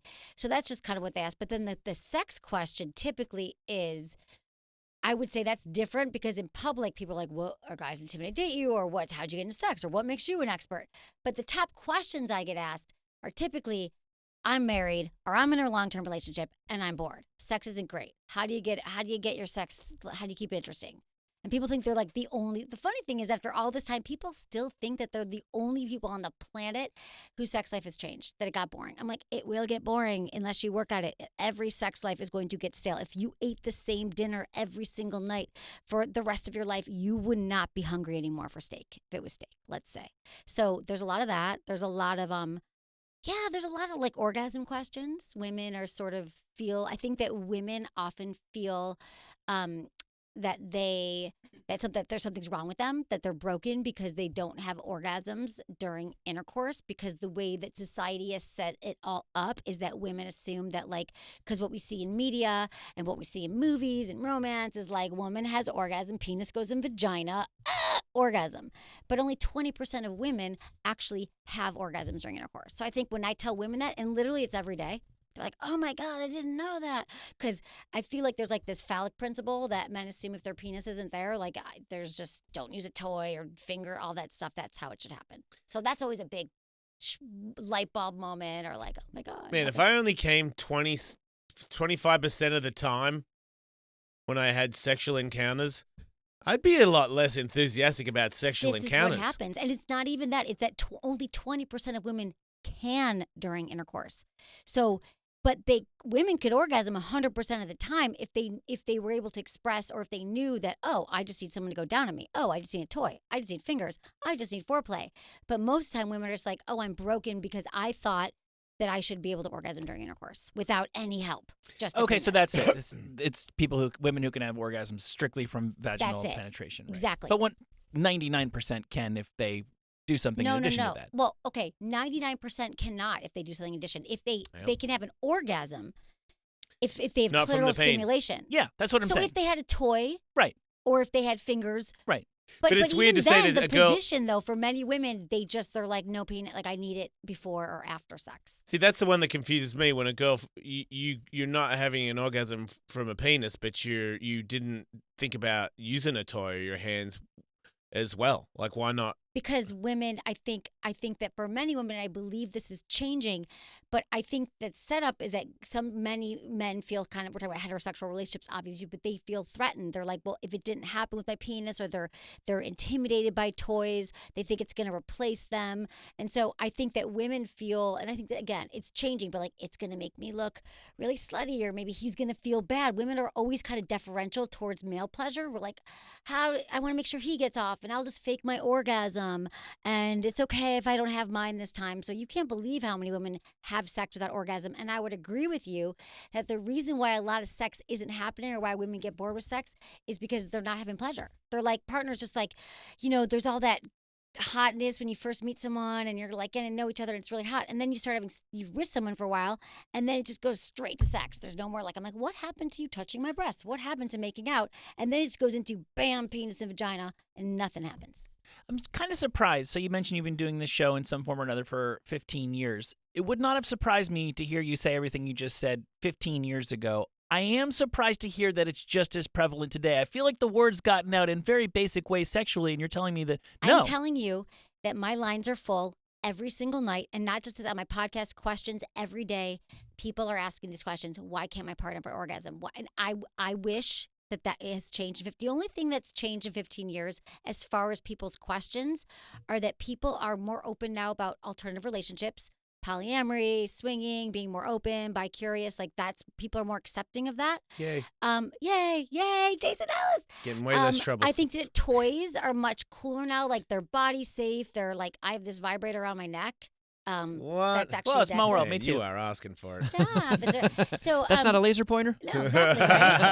Right? I feel like people are more open now. Like, for toys, they're maybe we're a little less taboo, but I actually think because of that, because of porn now, there's more problems with sex, because there's a whole generation of men who've grown up watching porn since they were 8 or 12, and then they're trying to have sex, and then there's all this erectile dysfunction, and so we're a little bit messier now. But I would say that every day there's a woman who's shocked that. Wait, there's a lot of erectile dysfunction now, more than there was. Yeah, what's the connection between it's porn? With younger men. I think older men typically, not typically, but for many men, as they get older, their testosterone drops, and they get into their 40s, 50s, 60s, and so there will be their blood, their circulation, their blood's not flowing as much in their pelvic floor, and so they can't have erections. But now, a young person's having that? A young person, when they have grown up watching porn, and they believe, since there's still no sex education, so that's the other thing that hasn't changed, is only 13 states require sex ed to be medically accurate in the United States, if they teach it at all. So now, with the dearth of sex ed and the absolute surgence of porn everywhere, the accessibility to porn, if that's the only sex you've ever seen is porn, and then you actually meet a real human woman and you're having sex, you're like, why didn't 3 of her friends show up and she's not squirting all over my face? Like, why doesn't that happen? Or why can't I? It's just, I think it's confusing for many men. And so then they have to keep watching porn, and they're raising the bar of what turns them on, you know, of making it What? more intense. You're saying that just basic stuff isn't doing it for them because they've been Yes. watching so much extreme porn? Exactly. Really? Oh yeah, it's. But wouldn't watching extreme porn, I get it, watching extreme porn's pretty crazy, but it's still on the screen. It's not, your dick's not in the scene. But people don't know that porn isn't real, and they think that that's seriously, like, literally information. That's how sex is going to happen. If I'm watching a YouTube video how to fix my car, that's how I fix my car. If That's I'm so watching, terrifying to not, how could you not have the common sense? Because I've always felt like, even when I was younger, maybe didn't even try to, I was like, man, I'm doing great as far as I was concerned because I wasn't analyzing. I'm like, if you sleep with me, I'm doing a good job as far as I knew. And I watch porn things and I'm like, maybe that guy's better, maybe that guy isn't. I'm not trying to match that person. I'm not going to do it his way. And then I always thought I could tell when a girl was doing it and she didn't even like doing it. yeah. Well, So if I know that guy's, they're faking that they're having a good time and I know that they're not having a good time, then that tells me that I definitely shouldn't try and fuck anybody like he's doing it. Because you're more self-aware. You're more. You're but more. how isn't everybody? I was not self-aware when I'm talking about when I was 25 and I watched double penetration, or not even that, just a guy, I've said it a million times, where the guy goes bink and she goes, oh yeah. And I'm like, that's not a oh yeah. That was a, oh fuck, you hit the thing. And he's like, I'm knee deep in a bunch of coke. And I'm just like some sweaty coke porn guy. Right. And he's pounding her and she's like, yeah. And I'm like, that girl is not really saying yeah. Right. I felt like I knew that when I was younger because it was kind of Wise obvious. beyond your years. Why is everybody else so Is that stupid, really- Emily? Yeah. I don't know, sweetie. I don't know why everyone is. I just think that because, well, here's the thing, that the other thing that hasn't changed is sex is still taboo for many parents to talk to their kids about it, or for us to even talk to our. Here's the other thing that hasn't changed. New parents can't do it? New parents can't do it because no one talked to them about it. So that hasn't changed because if they're not comfortable talking about it with their partners, which that's the other thing, not nobody. The majority of people that I come across, and I'm not even talking about my listeners, I'm talking about the people at the parties, they've never talked to their partners about sex, ever. Like, maybe if there was pain, maybe if they wanted it more or less, but they're not, like, specifically like, here's how I orgasm, or, hey, what turned you on? What would you be into? Let's both be great lovers to each other. Let's figure out. It's an adjustment. What is? That making that in it's not a relationship and saying to each other, let's tell each other the things that you would prefer in the bedroom. Because I'll admit it, the things that she would prefer in the bedroom, when I receive that information, the first thing I say to myself is, I'm not doing it right. Right. So I am now butthurt. I got to get past that because we're trying to work together here. It's the same as if I was like, hey, if you did this a little bit like that, that would be even better. And that means I am telling her that what you're doing could be better, which means it's not the greatest thing ever. And she has to take that with constructive criticism. I'm just saying, I remember this when is why people don't talk about it, because we're so afraid of hurting our it partners. could start resentment because you could take that and go, oh, really? I'm not doing that well? Okay, dear, thank you. And then hold that for a week going, fucking not licking your pussy. Oh, you let me fucking do this right. I've done it. I've heard that voice go, maybe you should fucking... And I'm like, how could you not know how to... I don't like getting any pointers. Right. Well, this is why I teach... Because you're telling me I'm not fucking on fire. And that means I thought I was on fire. Right. See, when I was younger, I actually asked for that advice. This girl I was dating, I was like, let's just take me to school. Show me exactly what I should be doing. But you didn't... But she probably didn't know. See, and it women wasn't don't. But women don't. Oftentimes, they don't know what doesn't feel good. So it's a whole. They like. Maybe she did, but most women don't know. I think she gave me good intel. Okay, good. But the other thing is that I teach people how to actually have the conversation so no one gets hurt, because everyone. Gets hurt. So how do you go about it? How would you go literally what I about do all day. explaining? Say. Give me. Let's have a scenario. Let's pretend we're a couple. All right. Well, What would you like more of, or what? Well, I don't think it's about what I would like more of, because I'm a man. So if you just keep doing, if all bets are off, then I'm pretty happy. Okay. But to me, it's like if I'm licking you, is there a certain thing that I'm doing that is better or worse? Is it rough? Is my face? Because I'll get the face thing. I'll do if I get stubbly, I know that I have to back off more. Because she has told me that'll rash her up or make it. And I'm like, fuck, well then what the fuck? Okay. How am I supposed to go down there? But how would you tell me to shave? That in a way wouldn't hurt my feelings? Okay, to shave. How would I tell you? Okay, ready? So I'd be like, oh, God. Jason, I keep thinking about how hot it was when we were having sex last weekend, and you went down. Or I was thinking about how hot your cock was, and when I orgasmed, that was awesome. And then when you went down on me, that time I remember we were in Mexico, and you went down on me, and you used your fingers. Remember, I had that crazy orgasm that was so hot. I've been thinking about that, like when I'm masturbating, it's hot. Yeah. And I was thinking that when you have your mustache, your beard, your stubble, for whatever it just kind of it's a little scratchier, and I'm not as able to have that much pleasure. So I was thinking that I love oral, babe, and you are the fucking best at it. Like honestly, when I masturbate to your mouth going Wow. down on me. I'm starting to not believe. Yeah, you, now but I know you're just so you lying. know. Yeah. This is insane. The first one, And if you you're, I if was you're going telling the with it. truth, then you're kind of creepy. Yeah. Okay, I'm just going overboard. No, I see It's what a you're saying. compliment You got to sandwich. float it, lift them up a little bit. Yeah. And then Compliment sandwich. This is the Compliment same on as what you running a love, business. Same thing. It's compliment sandwich. This is what I love about you. This is what I would like change. And then I close it with, and I just think that would be really, the hottest friggin' sex ever. And tell me what you want. Like, what are you into? And let's be great lovers to each other, whatever your Right. language is. See, I find if I say something afterwards about one particular thing, how great that was, and how my life is so much better knowing that thing exists in my life, then I'll know that I'll get that one again.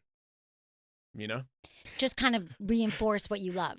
I feel like that's Yeah. a little bit of the game. I've been in a very long-term relationship for a while now, obviously long-term relationship.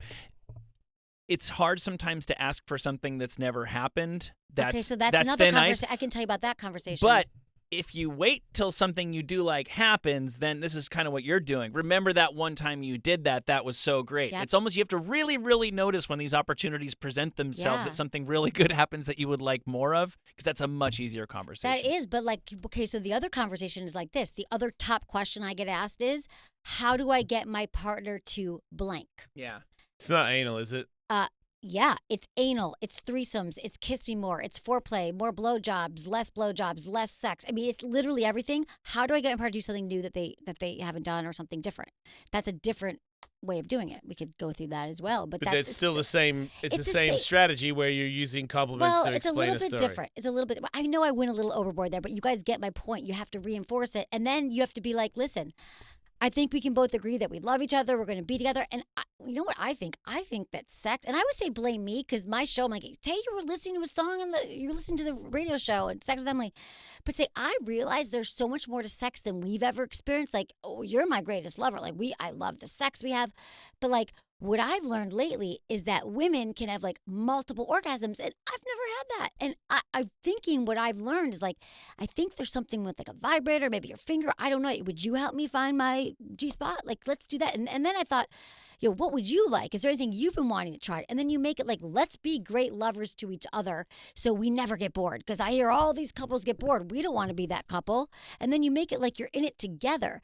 And the problem is a lot of couples just kind of think that one person's trying to figure it out and solve it on their own. But like, why can't couples just agree and know sex is going to get boring and stale after a while? You're going to need to spice it up. You're going to need to change it. So just let's talk about it and not get all like shamey and blamey. You don't want to, why don't you ever do this? You never do that. No one's going to hear you after you blame them for something. I get it. There's an initial pain that is going to exist for everybody if you're like, oh man, how do I spice things up? Well, you're not gonna call Emily and she's gonna snap her fingers and ta-da, everything's spicy again. Nope. There's gonna have to be some work in there, and there's usually gonna have to be some egos that have deflated. That's what I find. Because you both agree to do better, then you both have to agree that you're not the greatest in the first place. But that's okay that you're not the greatest, because here's the thing.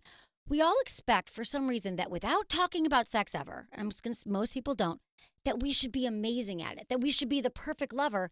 But if you think about everything in our life that we care about, like working out, competing, our jobs, our health, we work at it. We like put hours. Yeah, it's but like we think saying sex how should many always times be did amazing. Metallica play before they were Metallica? Exactly. They don't just show up and be Metallica. You How- got to work at it. Right. Your first Jason Ellis show. Are you the Jason Ellis you are today? No, people say that I was better then. I don't get it. I don't know what happened. What, I got to say fuck more or something? I don't know. I don't I understand. don't believe people are always going to think shit's better in the past just to fuck with you. What But- about a little variation on that where sometimes in a relationship, one person's way more avid or interested in spicing things up than the other person? Now, Yep. I think if one person has gone completely cold, you have to we've been doing this long enough in our own way, make the decision either am I going to get a divorce or am I going to be comfortable in a sexless marriage? But let's just put that to the side. What about where one person is just, it's not surprising to the other person that they want to have a conversation about, hey, I heard this thing on this radio show, and they're like, oh, fuck, here he comes again. Right. What about that? Yeah, because I've done that. I've been in that where I unfortunately did exactly what Tully did in the end. It was. But what choice do you have sometimes? We agreed. In the end, it was super painful, but we agreed. It was like, yeah, you're out of control with your sex life, and I'm kind of not even remotely interested in how far you want to go. And it was. Yeah. And I would like try to lie that I was that interested in doing all kinds of things because I felt like if I leaned more into, because I knew her so well, I knew if I was like, look, I actually am, because I knew, I'm like, I'm actually kind of bi. I'd actually like to do it with guys as well. But I knew if I said that there's a line. She would go, I cannot even tell you to your face that there's going to be a chance for that to happen. Right. So I knew it in my heart that if I said this is the line, she'd be like, that line is fucking insane. No deal. Right. So instead of even having well, I think in the end, yeah, I kind of did. I was like, I kind of did. It didn't work, right? I mean, this was your past relationship. So yeah, but I've been in the end, we did. I feel like we've never been happier as friends. Like she knows Jason is that this is. Yeah. This is what made Jason happy. And look at it. He's doing it and he's happy. He's happy and it's working. So that's okay. The thing I always recommend is if the second you start having sex with someone or when you start having is the time to start talking about sex. And we typically wait until we're married, we're committed, we're living together because maybe we think our urges will go away or our partner will read our mind or they'll change. But typically it just gets worse. We get more distance from that. So I feel like the first thing is talk about it as soon as you start having sex with someone. But if you're in a relationship and I don't believe that if there's one person in a relationship who's like, I'm out, like, or saying like, you know what, sex, I don't really care about it anymore. I'm not really interested. I don't want to improve upon it. I don't even care if we have it anymore. Like, I almost feel like you can't do that. Like, that's it's like saying I'm not going to care for the kids anymore. I'm no longer giving the kids breakfast. I'm no longer cleaning the house. I'm no longer taking out the trash. Like, you can't opt out of a relationship responsibility like sex. I disagree with that. You do? You think you can just say I'm not into sex anymore, ever? Look, it didn't. I don't want to. My past relationships, she was still into it, just not anywhere near where I was. Well, and I felt like, why make her feel inadequate when she's not? Okay, she's not inadequate at all. She's just going out with a nympho. But here's the thing.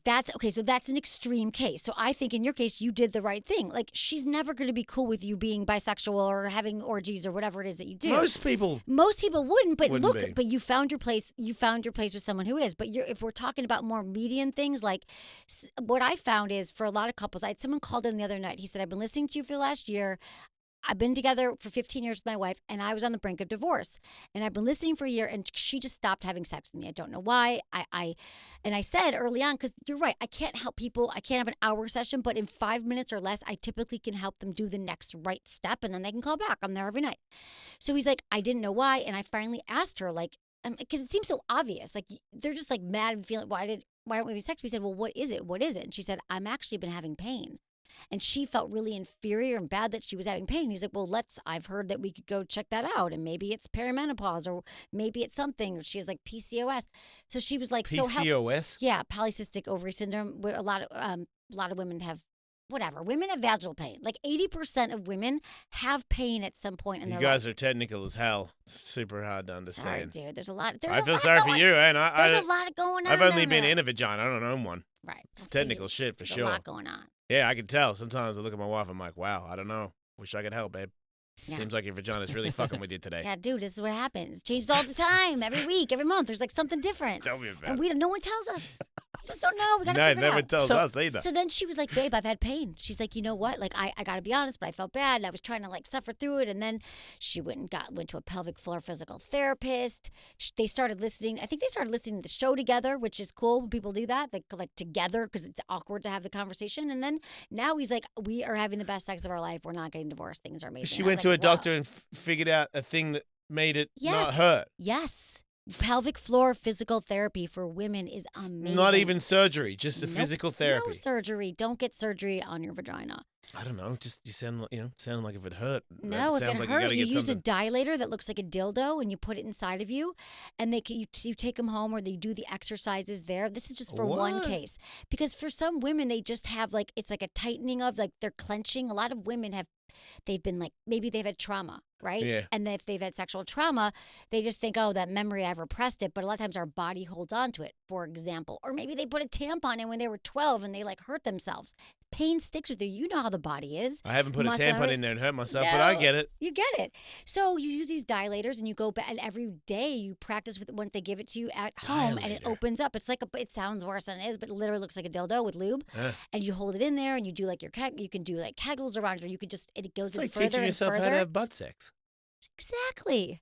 Yeah, you stretch There it you out, go. get a little muscle memory Exactly. going. There you go, babe. You know everything you need to know.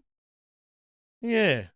Yeah, I can fuck myself whenever, so that's handy. Look how far you've come. I really have. I was telling I the love boys that watching I. you blossom. I've just only known you for like 4 years. Did you just say you love watching me blast them? Blossom and blast. I haven't seen you blast. I was going gonna to say I don't remember blasting them in front of you. I haven't seen you blast them yet, but I would. Had a few drinks at the party, but that was as far as it went. I thought blasted them.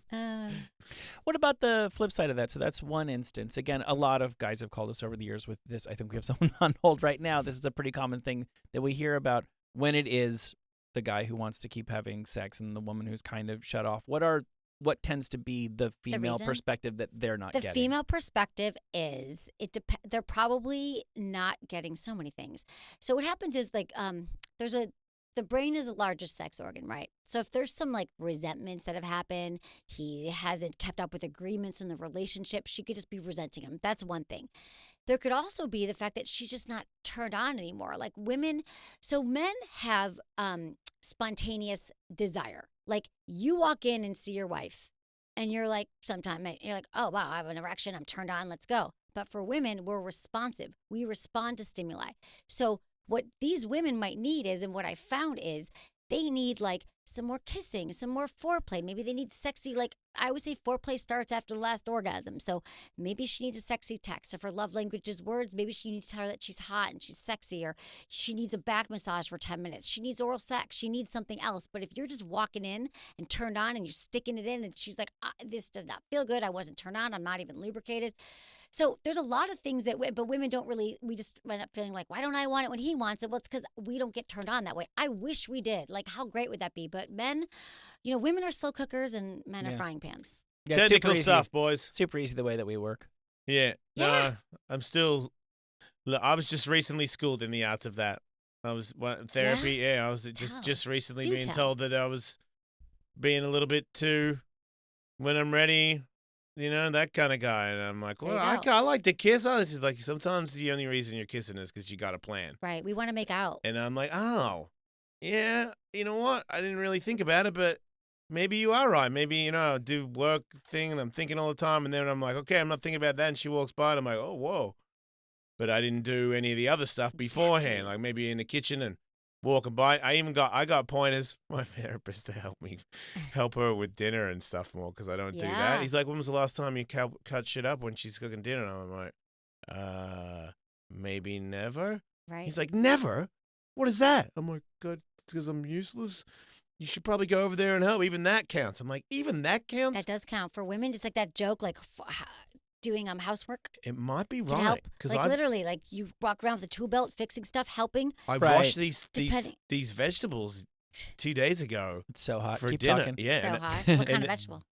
They were like real colorful things. I don't know what they were. Like, I don't know what they're called. I don't know what they're called. It's okay.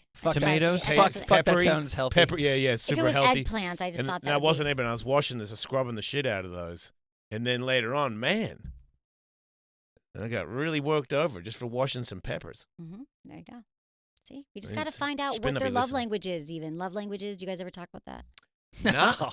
There's so much. What's French? love language? It's okay. Like so- saying stuff, or No, it's a really interesting way. I mean, there's a lot of, because the answer to your question, there's so many different ways. Like really just talking, like what is, so I'll get, it's a longer thing, the love languages. I will get to that in a minute, but is that I think also just saying, you know what, I really want you to want to have sex as well. Like what turns you on? What's hot for you? Like finding out what turns her on. Maybe you watch porn, buy toys, you figure out like that's when porn is helpful, or like what does she need from you? And if she doesn't know, you guys figure out together. Massage, toys. Arnold like, Schwarzenegger. That's what I need. Yeah. I could stick it in whenever I wanted if he was around. You like Arnold? No, she does. Oh. Yeah. There you go. You should just always have an Arnold movie playing in some room of the house. That's not a bad idea. Seriously. Just have one of those Commando just on rotation. Yeah. She's Running Man's just on repeat in the living room. Just have all TVs on in the house that are playing different shows of Arnold. That would work. And like teasing works. Like maybe in the morning you have like a hot makeout before you go, and you guys are kissing. You're like, later I'm gonna whatever your thing is, and then you text her how hot she is. This is the love language thing. So it's a good quiz. It's on our website. If you go to sexwithemily.com, Google love language quiz, and this is gonna sound. There's 5 ways that we all typically want to experience love, how we feel the most loved. Okay. One is there's words of affirmation. So just think about it for you guys. So maybe she tells you that you're hot. You're doing great at work. You feel the most loved. Gifts. You bring home a special gift. Quality time. It's just the two of you, nothing else going on. There's also acts of service. So helping with the dishes, helping with the food. And then there's where I was just touch, physical touch. Yep. So typically, not too sexual though. That's what I've been told. No, just like cuddling, don't just grab a nipple. I do like weird caressing things that are not her ass or her tits. Super confusing for me because I'm like, hey, and I go, don't grab the go-tos. Just maybe some head patting or something. I don't just Do you just like go to the nose and do the DJ rub thing? I don't rub her. No, I don't do any of that. But it's always if I hug her, my hand can just drop onto her ass. So it's always been an easy thing for me to grab onto. And it makes me very happy when I hold onto it. She's got a great one. But sometimes I'll hug her and purposely not touch her ass because I think that might make her think that I'm not just all about that. So that's even though I'm fighting it so hard. So anyway, usually there's 1 to 2 of those that are our primary, and then we tend to give that to our partner. We're like always hugging them because we're physical touch or bringing them gifts, but to them, we want that back. So then they need to know they should be giving me gifts, and I have to find out what they want. So it's just a cool quiz. It takes 3 minutes, and for many couples, it helps them figure out what the hell is going on, so I can get my partner to. What do you say to people say they're too busy to make that kind of an effort? A 3-minute quiz with their partner? No, just I want to talk because I feel like there's a lot of people go, it's not that important in the relationship. Why would I even, got to go through this stress, got to argue with her about whether it's good or not? I feel that that's kind of fear-based, and where's that going to get you? Like, what if then you're roommates? If you're not having sex, and why not have great sex? Like, sex could be so friggin' amazing, and we just make it so difficult and hard to even talk about it. So I believe that you can't opt out of sex. I'll do you one better. I feel like even if it's not fucking all the time, even if I work on my relationship, maybe that sex life thing's got a lot to do with it. Maybe cooking, or maybe it would have been better if I had done this or had done that. Having that conversation. Let's say I don't end up boning any more than I was before. I live with somebody that I don't fucking resent anymore. I'll take that trade. I'm a walking boner, and I would take that trade. If I communicate with Katie in a way where when I get home, I feel like we're closer together because of that conversation and it doesn't involve sex, then I'll go through okay, go ahead, tell me again why I've fucked up. But you're saying you're cool having the conversation even if it doesn't lead to sex. But I'm saying if you clear up all this messiness, then eventually you're going to want to have sex again. I just don't think you can not have sex. I think these conversations, while they're hard, they make your relationship so much stronger and better. And then because over time it's going to get worse.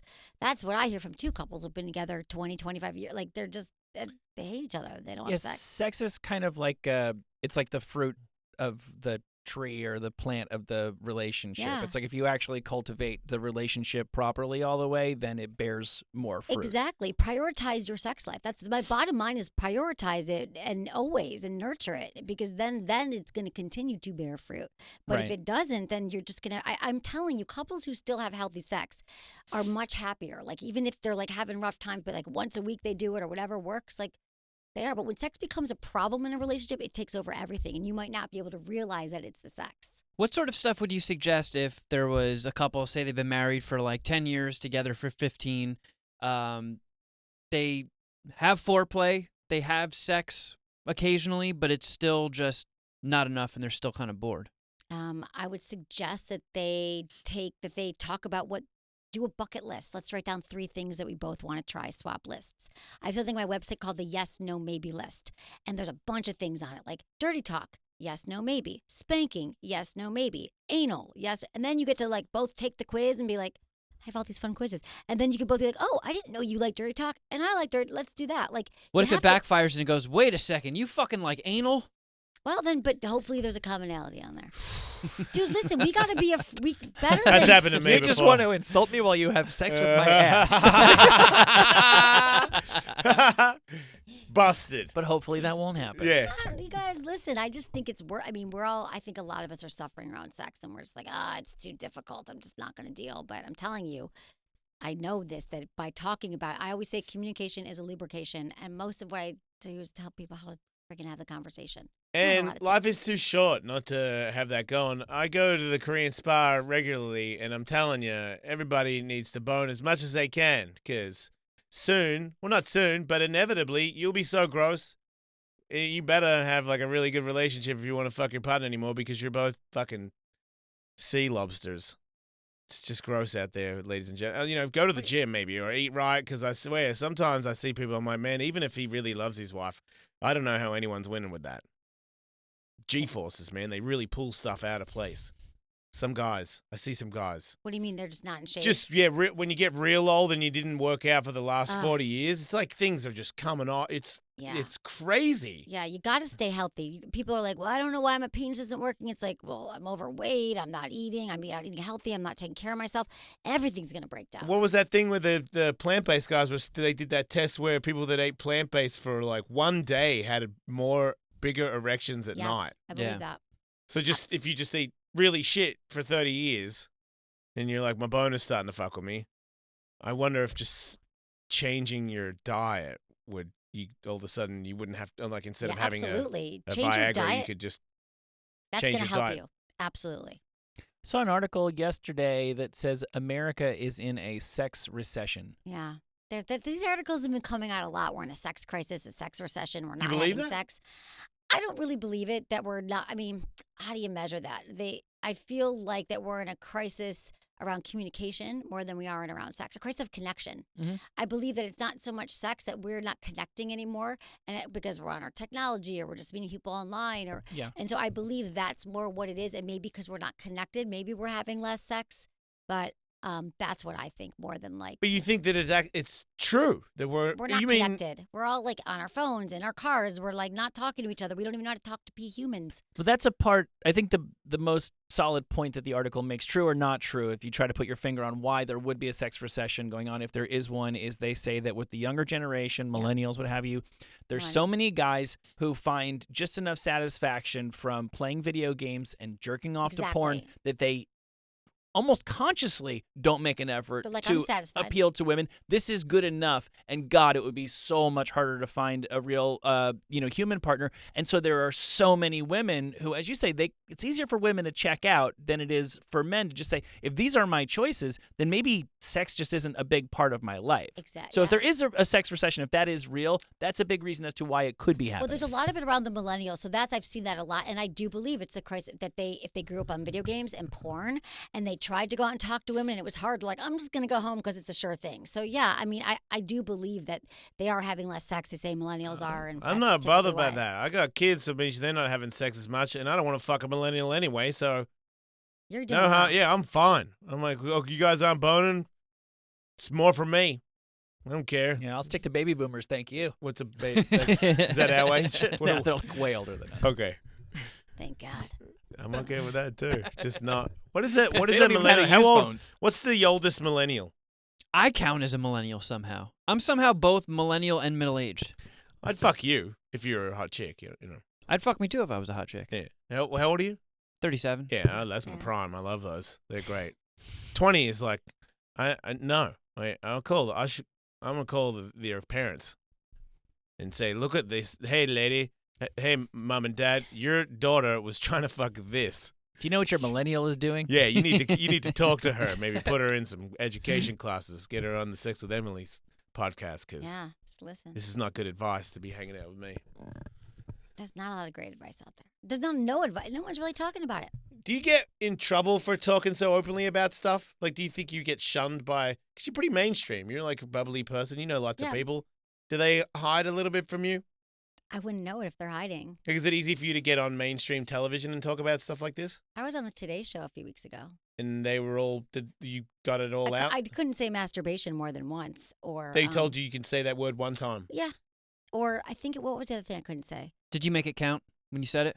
Yeah. You know, like PG-13 movies get one fuck. Communication is a lubrication, and I Wait, you got said only one time? masturbation. I said so. I said it once. I did make it count. It was with But did Hoda they- and Maria Shriver. If I ever get on the Today Show, I'm gonna be like I'm gonna save it till the end and be like, all right, but guys, I'm gonna get out of here and go masturbate. See ya. Exactly. No, really. But even on terrestrial radio, I had a show like 13 years ago, and I could only say I was doing a show about masturbation month, and I could only say masturbation once in a half hour.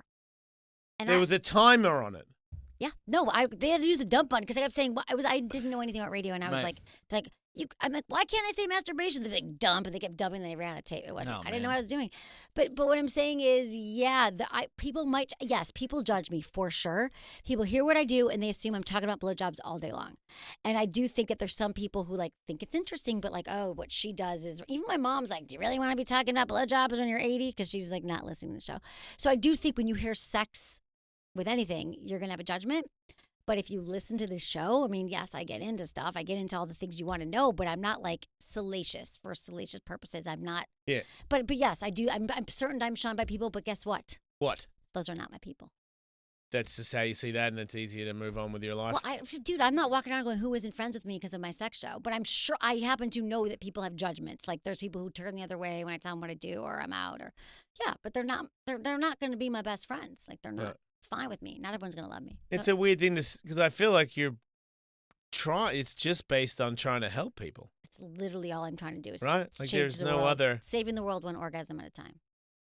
Yeah, I don't think it's a bad thing to help people be better with their sex lives. I don't see And how. their relationships and dating and love. Yeah, and because in the end, communicating. it sounds like the way you want to be better at sex is by just having a better relationship. Full Well, stop. yeah, I mean that's where it starts. And sexual health is something that's actually really important. The more that we're having healthy sex, we're actually healthier. Like having orgasms is really good for our immune system.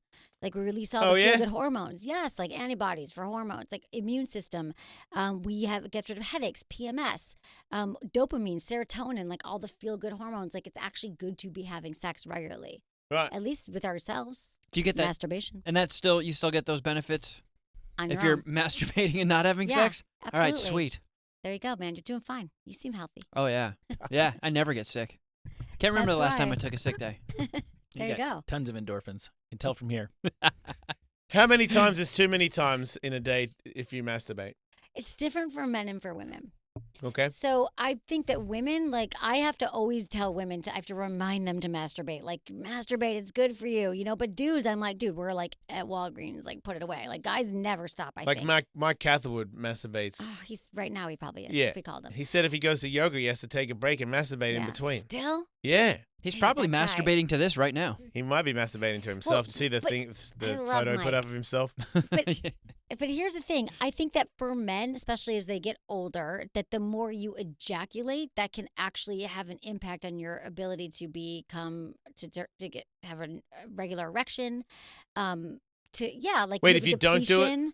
And then there's the whole like Taoist practice of sex that men should learn how to ejaculate without orgasm. That's a whole nother thing. But I think for men, listen, here's when it's a problem. It's like any addiction.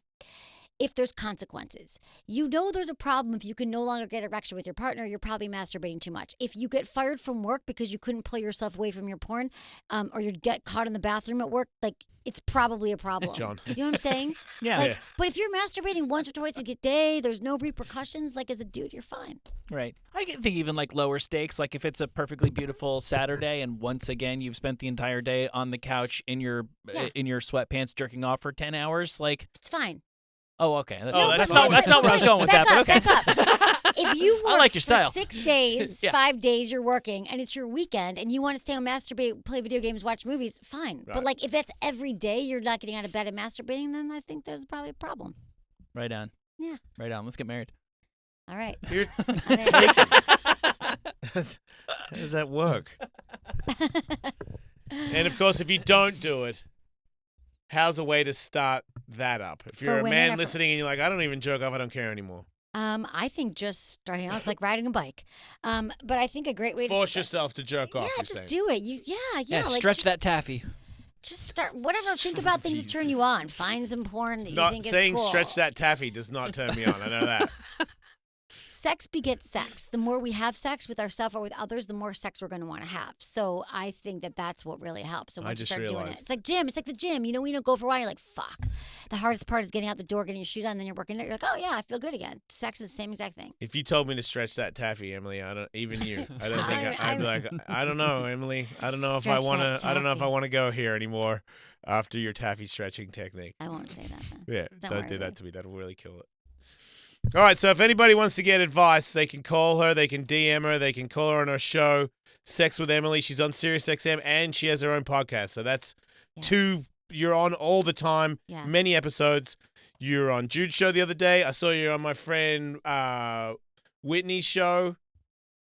Whitney. Oh, she's on my show and tonight. Wednesday. She is? Yeah, she's gonna be here at 6. In here? In here. What? Yeah, come say She's hi. here? She's here. I will come say hello. Okay.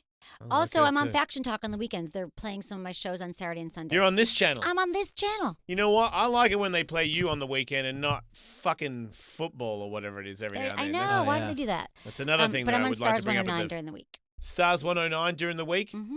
And Monday then- through Friday, 5 to 7 Pacific. As soon as we are done today, Gotta go. people can prep. tune over and check. I it thought out. you were going to Oh, say as you're soon going to as you're start done. jerking off. Yes. No, they can go right from Jason Ellis to Sex with Emily. Yep. That's so We'll be fun. sure to remind everybody today. Thank you. Thanks for Absolutely. having me, guys. Jason, always you got to good to come on see my you. show. I But told you're- you I don't said I want- would go on the show. But you don't want to talk after the show, but come on to mine. I will. after. I'll do it. I don't want to do it every day, but I'll do it for you. I'll go right now and talk all kinds of stuff. Let's do it anytime. I will. We'll book it. I don't know. I Ben's- think we tried to. No, I don't know. How could you not? What, dude? What? I'll go. There you go. Booked. Done. Any day. Just text me. You got my number, and out of here, I'll walk into your studio and do it. Okay. Don't go through these people. Go Okay, through good me. to know. Thank Right? you. Yes. Thanks for that. You look I love good. it. I'm not sure what you smell like because I haven't got that close yet, but I'm looking forward to it. Okay. And your whistle vibrator thing is really, you're really asking for it. Yeah. You have a vibrator in between your cleavage of like a weird bra thing that's like, the fuck is your problem? What the fuck is your problem? Is this the thing that, do you intimidate people when you interview people with that? Is that I your have no thing? idea. You have to ask them. Do you tell people that that's a vibrator often? I do. Yeah, I sell. This is a Sex with Emily vibrator necklace you can get. It's called the Oh, Vesper. It's your, It's my wait, brand. that's yours. Yeah. It's a signature one. Yeah. Oh, you It's very fancy looking too. It does look like a it weight. comes in It's elegant. gold and silver. It's called. Just go to sexwithemily.com/Vesper VESPER. My Instagram's at Sex with Emily. It's all. How there. many different sex toys do you have that are like Emily sex toys? Bazillion. No, that's mine. Just Your one. line. Just one. Just one, that one. Yeah. And I, does- I partnered. There's a limited edition with a company. And they're all the necklace. Yeah, but I have a subscription box at 4 times a year. That's just like awesome. It's sexwithemily/box.com, whatever. And it has every month, every 4 months, 3 to 4 times a year. It has a bunch of. It's like 4-plated box. It's like toys and lubes and like massage candles, and I have a little description in there that explains to you like how to use everything. And it's super hot. That's a fucking good idea. Thanks, babe. Fucking pretty smart, Emily. I try. Like your style. Thanks. All right, everybody, we'll take a break. We'll be back.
Faction Talk. Sirius XM 103.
With Jason Ellis. Right after this on Faction Talk. Why do 97% of customers surveyed say they sleep better on Bowl and Branch sheets?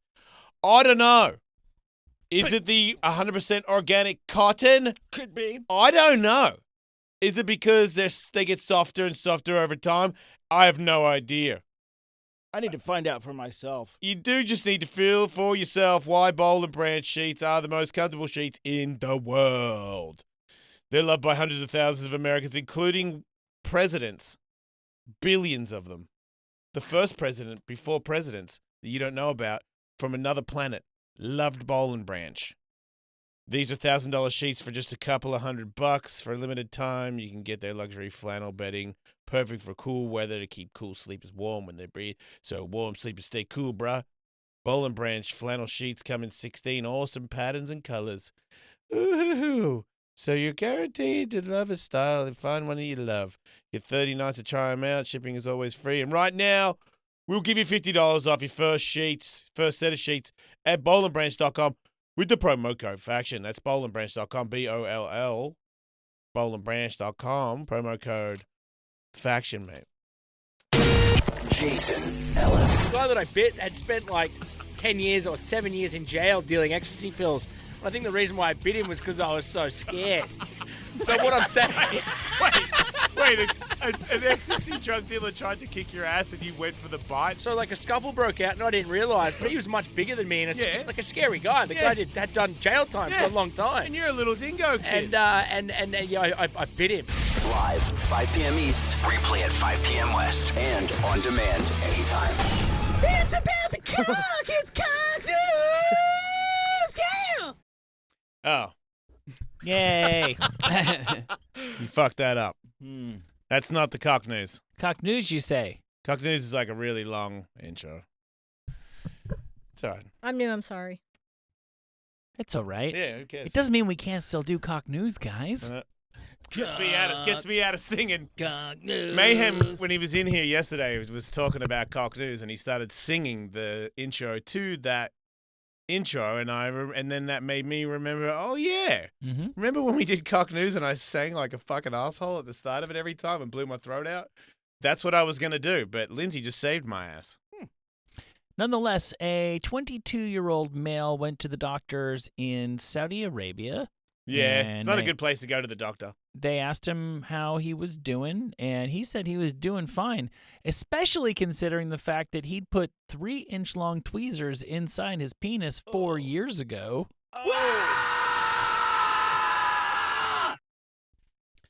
Why would you do that? Because it's fun. Is it? For him, obviously. And then he kept him there. I don't think he was able to get them out, but he said that they weren't really. Of course, he couldn't get them out. He lost his tweezers. Causing any issues. Good point. He denied having any urological symptoms, and he was able to pass urine normally. But in the end, there was got to be some rust in there, right? I don't know about that, but he presented and they checked it out, meatus. And they said there was a palpable long foreign body from the mid shaft of the penis to beyond the penoscrotal junction. Because I like to party. Penoscrotal?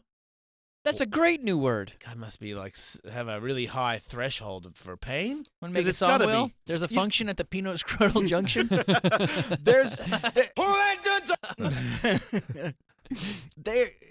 You know, in a horror movie, like somebody's looking in the mirror and all of a sudden, like a worm or a hand comes out of their eyeball? Yeah. That's what you're describing there is even worse than that. No, that's the medieval times when they had the rat in the cage and they put it on your chest and then they put the fire on the back of the cage so the rat bores into you. Okay. It's that. Because it's one thing. It's like I'll break my arm for, if I had to, like let's say I ever get to do that jump off the car and onto a skateboard over a big gap. Okay. If my arm breaks in that, I'm okay with that.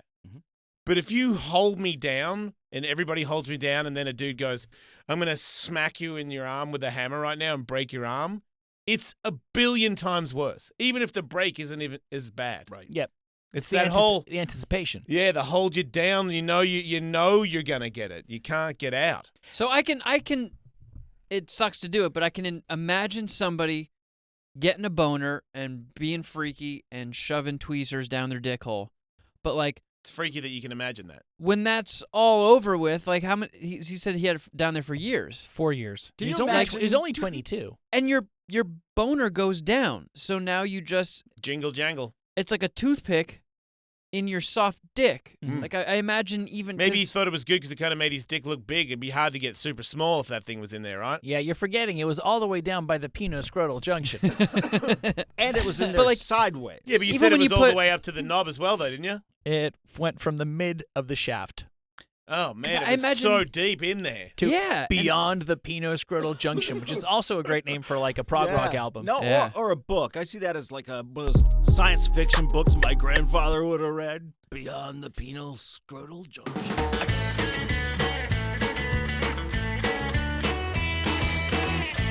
I got that. Now, as we know, people self-insert all sorts of foreign bodies into their urethra. Into the urethra Franklin. For autoerotic and sexual gratification reasons. Meatus.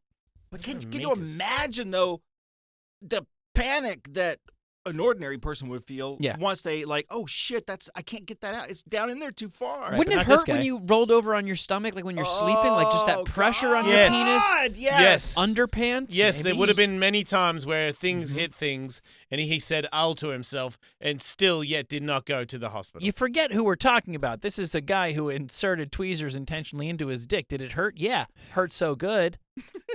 Oh, okay. He should have to forfeit his penis. No, he can't He's go- proven he can't handle He having doesn't one. need it. He didn't care about it. It wouldn't get erect anymore with that thing in there, would it? I don't know. He's already on the no-fly list. Oh yeah, he could. Yeah, there's no way. Yeah. They'd be like, "Nah, mate, you've got a weapon in your dick." Do you have any a heart implant or any tweezers in your penis? You would just see the shape of it, wouldn't you? Yeah. You could say it was like a spine for my spineless dick. I'm a spineless, It's a- dickless wonder, and I got a doctor to put a backbone in my bad boy. It's So a wishbone. I ate a turkey and I swallowed it and it went down the wrong hole. Yeah, no. The hole's the meatus. I won, though. As we know, because we've done many such stories over the years, the documented variety of foreign bodies people insert into their genitourinary tract defies imagination, Yeah. including fish hooks. Please, okay, look. Is that because you're piercing your what is it called, the royal fucking idiot? That's because you cut the big one. Where you go, oh man, that's just funny to wake your wife up. What I did was I was really drunk one night and I thought, man, this would be hilarious. And then I was like, babe, wake up! Look, I caught the big one. Hey, look at And then I'm just pulling on my Yeah, but just stretching the taffy with a fish hook. with a fish hook, stretching the taffy. Look at Mini Man, that is Steve-O. fucking shaking me. I can't. That makes my dick get smaller just knowing that stretching the taffy is an existing sentence. If you're gonna If go you've down ever a done list, coke, you've done it. If you're gonna go down a list right now, Tully, Damn it! this is one of those few times I can't change the channel. Don't. It's making my penis hurt. Fish hooks, screws. Want me to come over there and make it feel See, better? I get why you would put a screw in the meatus. Yeah, man. 'Cause- Screwing. It's only Yeah, natural. you just No, well, if you Want a screw? put stuff in your meatus, and then you're like, well, how big can it go? Mm-hmm. And you can probably screw something into the meatus. Oh, no. I get that because then It's it like was a limbo. It's like a challenge. Yeah. But but I am the fish hook thing also. You know what I mean? Look what I caught. I could see how people would want to pierce their. Come on, you guys. What's it called? Prince Prince Albert. Albert. in a Yeah, can. the Prince Albert. Maybe somebody was so dumb and thought, I'll do it with a fish hook. Yeah. And that was going to be enough, No, they thought. dude, maybe you make it move its mouth and talk in a funny way, but that's not why you put maximum the fish- level. No. You don't ever put anything in there. People have fish hooked themselves for piercings plenty of times, and why not do it in the penis? Mhm. And I see a screw going in because it's like, look at this, no Oh. hands. Go ahead. What else goes in there? Wires. Wires, like electrical wire, or what do you mean? Yeah, I guess so. Electrical wire is a long thing. Is it, as long as it has the rubber on the outside, and I trim the very first bit, I'm okay with that. I'd put that in my meatus. Coat hangers? Wooden sticks. Wooden sticks, as long as it's really skinny and it fits in there. Yeah. Look, I got wood. Yeah. It's a good line to use. What else goes in there? Telephone cables. That makes Can you hear me now? little to no sense. And even pieces of fish. Yep, naturally. What piece? I don't know.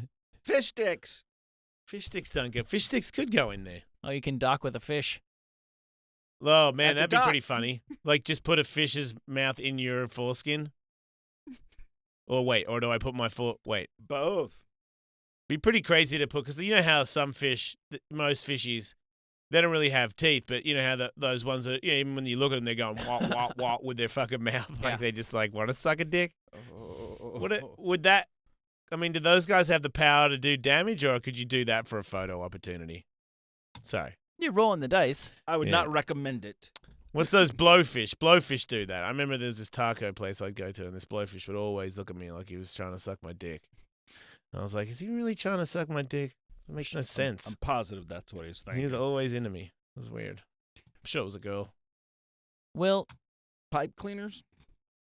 Yeah, we well, can that keep makes talking sense. about- That I would was, feel I was good. going to segue, but sure, keep talking about things you want to put in your dick, Will. That would actually make sense. What else you got on your list? Hey, no.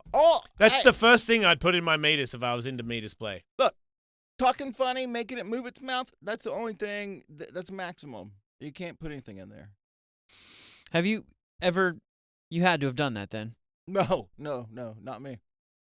It was just at the top of your head I for had no a good reason? friend who used to do that all the time. Did your friend ever tell you what the voice sounded like? Hello, I'm Mr. Penis. I don't know. So you're about to move along? Yeah, Tully? I was. Will, are you a beaver? Because Holy shit. damn. Oh, I want to no. build a dam with your tail. Because your tail is huge. Because you smell like you spend much of the day in water. Would that make you smell bad? I would think so. Wet fur. Because you smell like wet fur. Oh, yeah, I didn't think of that. Because you're Musty. buck tooth. Because you can chew my wood anytime. Yeah, you look like you've had wood in your mouth a lot. Looks like a lot of wood passes through them gums. So we have a whole bunch more where that came from. We have the first half of pickup lines, and we will try to guess the second half. Spoiler alert, I don't actually know the answer. Okay. Oh, I do. Sure, we can figure it out. Jason, you had something stuck in your dick? Oh, yeah, man. They make toys specifically for it. Sometimes they're hollow, so you can come through it, or if you're into pissing through it, you can do that, too. What's that called? Straw. It's called sounding. Yep. Oh, I know. I've heard of that. Yeah. Yeah, they do it for medical reasons. If, like, you got scar tissue built up in your urethra and they need to stretch it back out. Yeah, like Knoxville. But you're saying it's a pleasurable thing. It is. The cells inside of a guy's pee hole, they're the same cells that would have formed the inside of a girl's vagina. So it's sort of the same sensation. Son of a bitch. No way, because I got it. A vagina has a pee hole, and so does a dick. Right, but the inside of the pee hole of the dick is not the same as the inside of the pee hole of a vagina. Are you saying the inside of a pee hole is a little bit clitty? A little bit, yeah.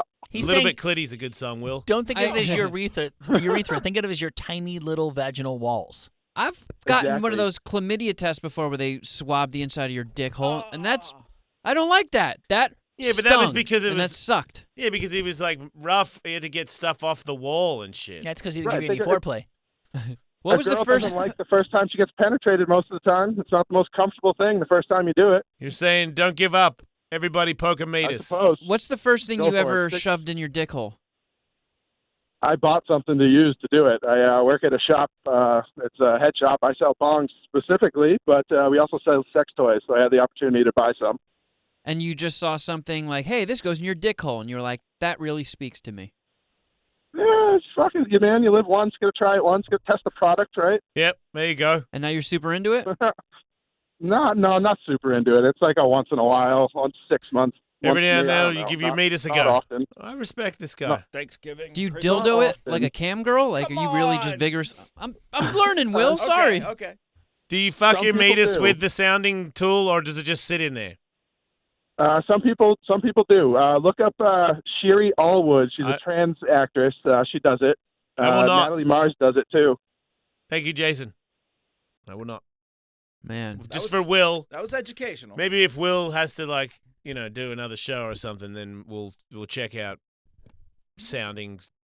But we won't do it today. Maybe Yeah. I'll be sick one day. I would probably have to live to be 500 before I got bored enough with sex to start dildoing my pee hole. Yeah, you make it. I hate to say it, but that guy was making me think I might go to the sex store and buy one, see what's up. I remember one time I was partying and I put an asparagus down there in front of all the girls because it was funny.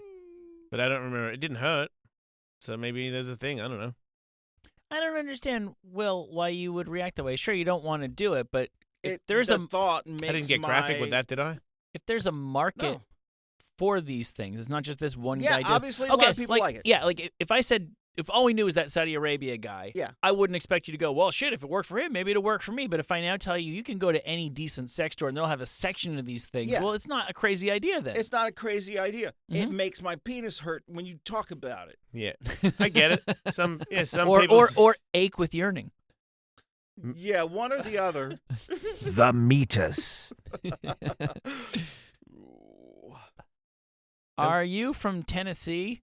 Because I'm tending to see you. I'm Tennessee your balls? What? Because you look uneducated. Hey, I'm from Alabama. We got the worst school system, so Because I volunteer to fuck you? Oh, that's good. Thank you. Because I'd like to eat your rack? No. Because you look like my Oh, cousin? I get it. I get it. Yeah, because they got barbecue, Memphis, right? yeah, totally. What was that, Kevin? Are you from Tennessee? Because you look like my cousin?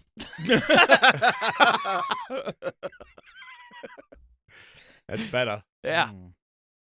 These are tough jokes. Yeah, that's tough. Most girls are going to be turned off by that, but Tough if she doesn't leave immediately, I'd say you're in. I mean, the easiest one there is because you're the only 10 I see.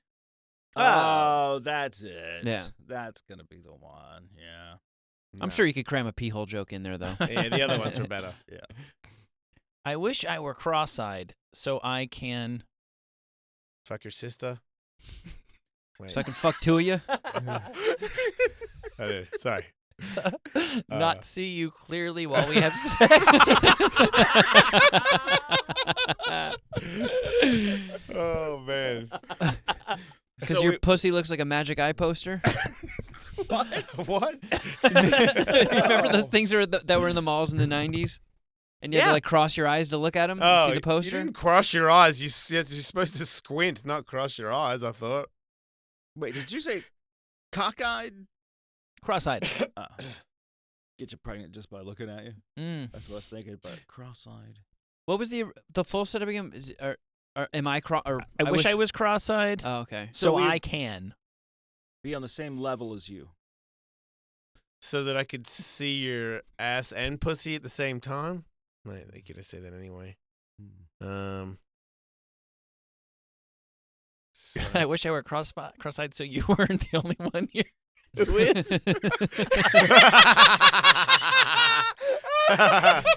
If she was, that'd be pretty tough. It'd be a very, very romantic thing to say. Yeah, I wish I were cross-eyed to distract from all of your disabilities. I wish I was cross-eyed so I could get you some glasses of booze. Oh, man. That guy's getting laid for sure. That guy's got pussy all over him. Smooth operator. That guy's in.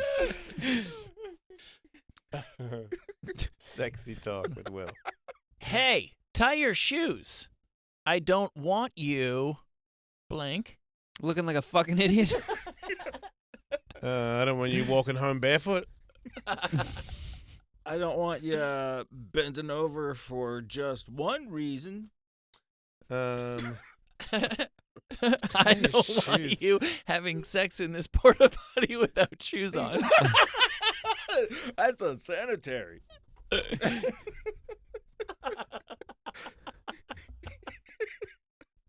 Wait. What's the line again? Wait, where did it go? Something with hey, tie your shoes. I don't want you to blank. get sore feet running from me.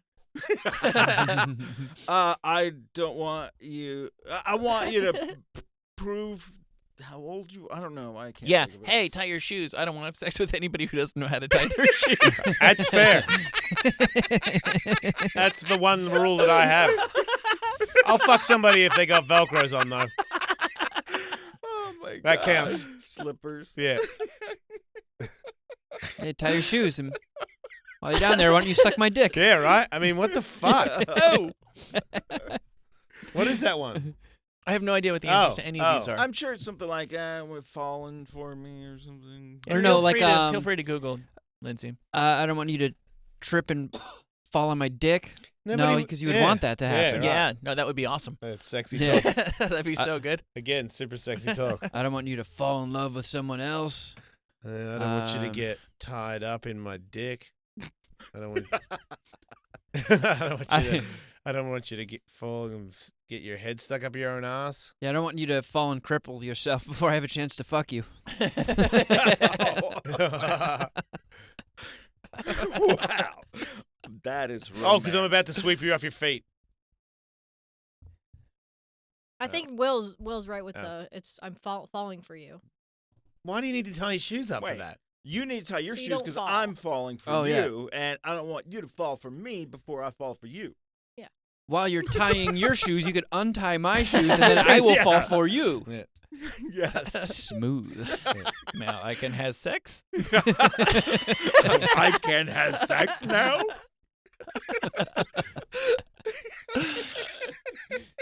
Even if there wasn't gravity on Earth, I'd still fuck you in the ass. Fall for you. Find a way to latch onto you and never let go. What was it again? Even if there isn't gravity on Earth, or even if there wasn't, gravity on Earth, I'd still come in your eye. bet you don't float away.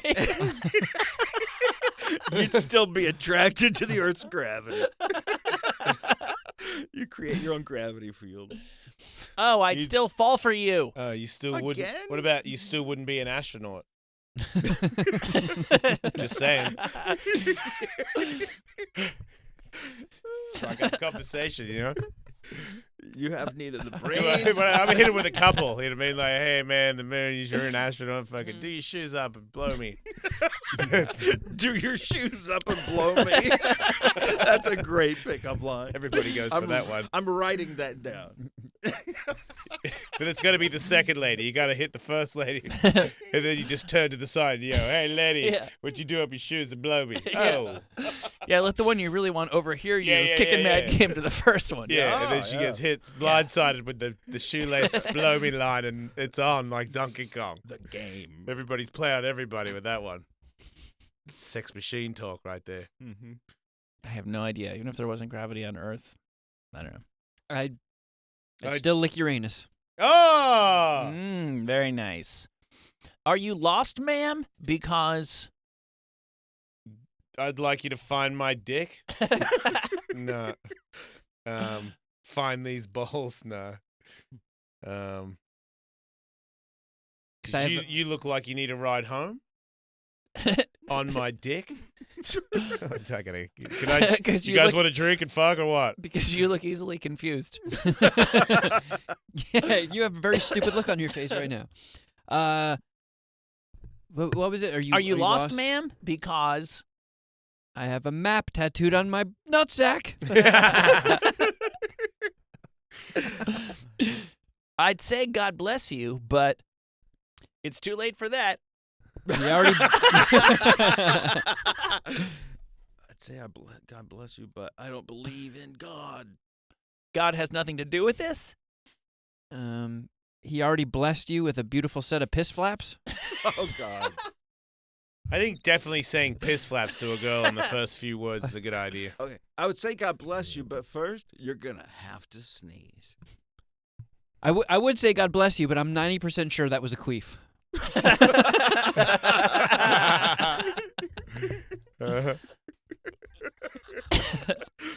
If a fat man puts you in a bag at night, don't worry. It's me.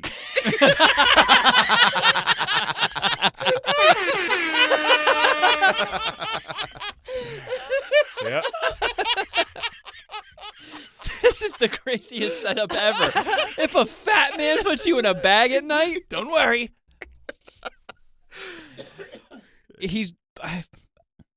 Oh my God. How could you possibly turn that into getting laid? I told him you're garbage. It's a Santa reference, right? Yeah. But why is it at night? Don't worry, I told Santa I wanted you for Christmas. I'm going to fuck you in a chimney. Yeah. Santa needs one more hoe. I just hired some fat guy to kidnap you. Don't worry, that's my cousin. If I were a transplant surgeon, I'd give you bigger a tits. lobotomy.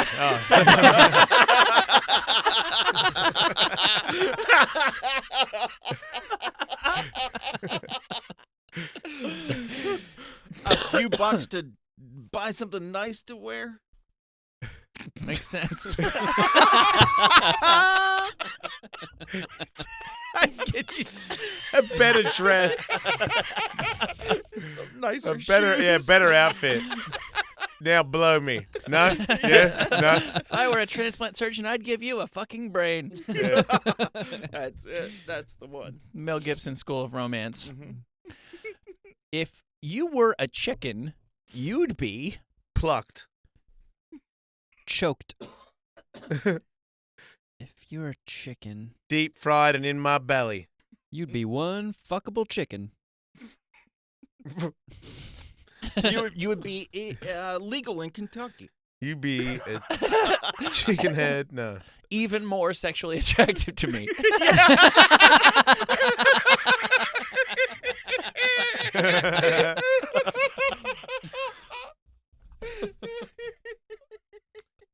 You would need some hot sauce. You'd be finger licking good. Oh yeah. Gotta be. Yeah. You'd have less crust. What? I don't know. I'm trying to figure it out. I'd eat your thighs. I'd cut your head off and put you in a pot. And watch you run around. Yeah, watch you run around, blood squirt out of your neck. I'd keep you in a tiny box. I'd hire Rocky Balboa to try to catch you in a cage for hours and hours. Yeah, I'd keep you in a tiny box till the end of your life. Probably not a good pickup. Because I want to collect your eggs? Is that a mirror in your pocket? Because I can see my dick in your mouth. No. Because I can really go for some cocaine. Nice. Because I really need a mirror right now. Because you should use it? Yeah. Because I see myself in you? Yeah, something like that. I see. Yeah, it's like I can see myself in your pants. Yeah. I see myself in your vagina. How can you see yourself in me vagina? If it's in the pocket of your pants. I see myself in them. They're see-through pants. Yeah. Oh. Is that a mirror pocket? Because I can see it's all a the super shit. mirror. You Because I fucking can see idiot. all the shit in your pants. Yeah. And your vagina. That's one you can only use at the airport if you're working security. My love for you is like diarrhea. I just want to shit you out. I just shit my pants. Can't hold it in. My love for you is like diarrhea. Makes my ring sting. I just shit. Yeah. You're currently running down my leg. Yeah. Because you're running through my dreams. What does diarrhea do? Does you make me want to squirt? No. Yeah. We don't squirt. Oh, we do. Because I just spray painted my bathroom. Because I got a lot of No, right? Yeah, my love for you is like diarrhea. I just got back from Popeyes. Yeah, that doesn't make any sense. No, that's a tough one. My love for you is like diarrhea, wet and stinky. Finger licking good. Why did I eat that? Something I don't want to have happen again in my life. Yeah. Somebody call the cops because I'm gonna. No, I can't say it. Yeah. Gonna rob you? No, it's not good. Let's see. Because I'm a murderer. Yeah, I gotta go.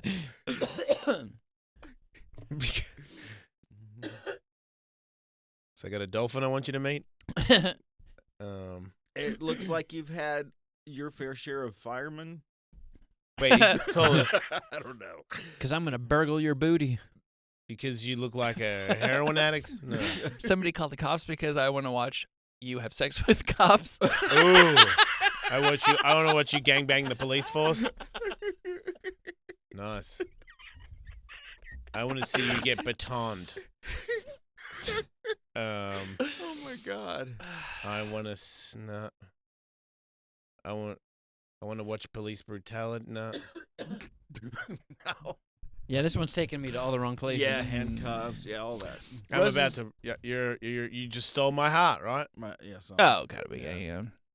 Roses are red, violets are blue. How would you? Oh, I was gonna say, look at my anus. There's poo. Look at my balls. They're blue, too. That's not going to work. No. Do it again. What? Roses are red, violets are blue. How would you like to suck my my dick? goo? Oh. Yeah. Roses are red, violets are blue. How would you like to fuck a poet? How would you like to blow me? How would you like to... How would you like me to pay you? Cash or credit? Does your pussy take Venmo? Wow. Wow. Yeah. No, everybody's on their knees for you, Kevin. Put that on your Tinder. Yeah. As opposed to all the other ones I've thrown out today? I know. Right. Yeah. What about shut up, bitch? Oh.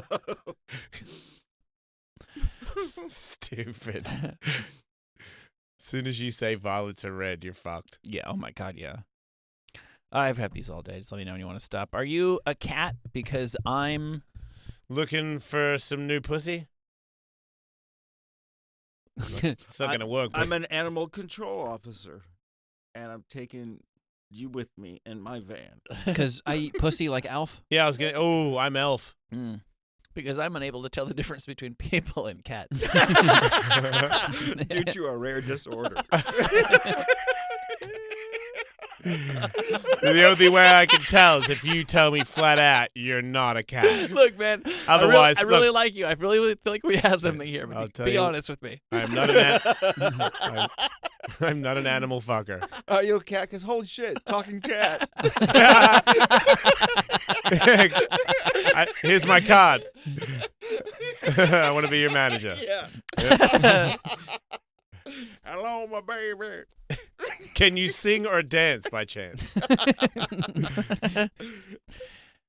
Are you a dictionary? Cause word. Yeah. Yeah, I'm leaving. I want to look up your vagina. Oh. It's a good one. Oh my God. No, that's not it. That's not. What do you mean it's not? It's awesome. That can't be it. It is it for sure. No. How is it again? Are you a dictionary? Cause I'm illiterate. I know, right? That's. Yeah, I can't do it. I don't know. Are you a parking ticket? Cause you've got fine tits. Fine. Are you a parking ticket? Because I want to rip you up.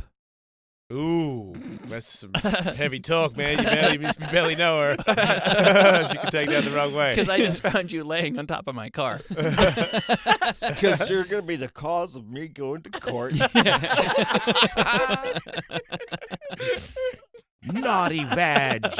Are you a parking ticket? Because I am not paying you.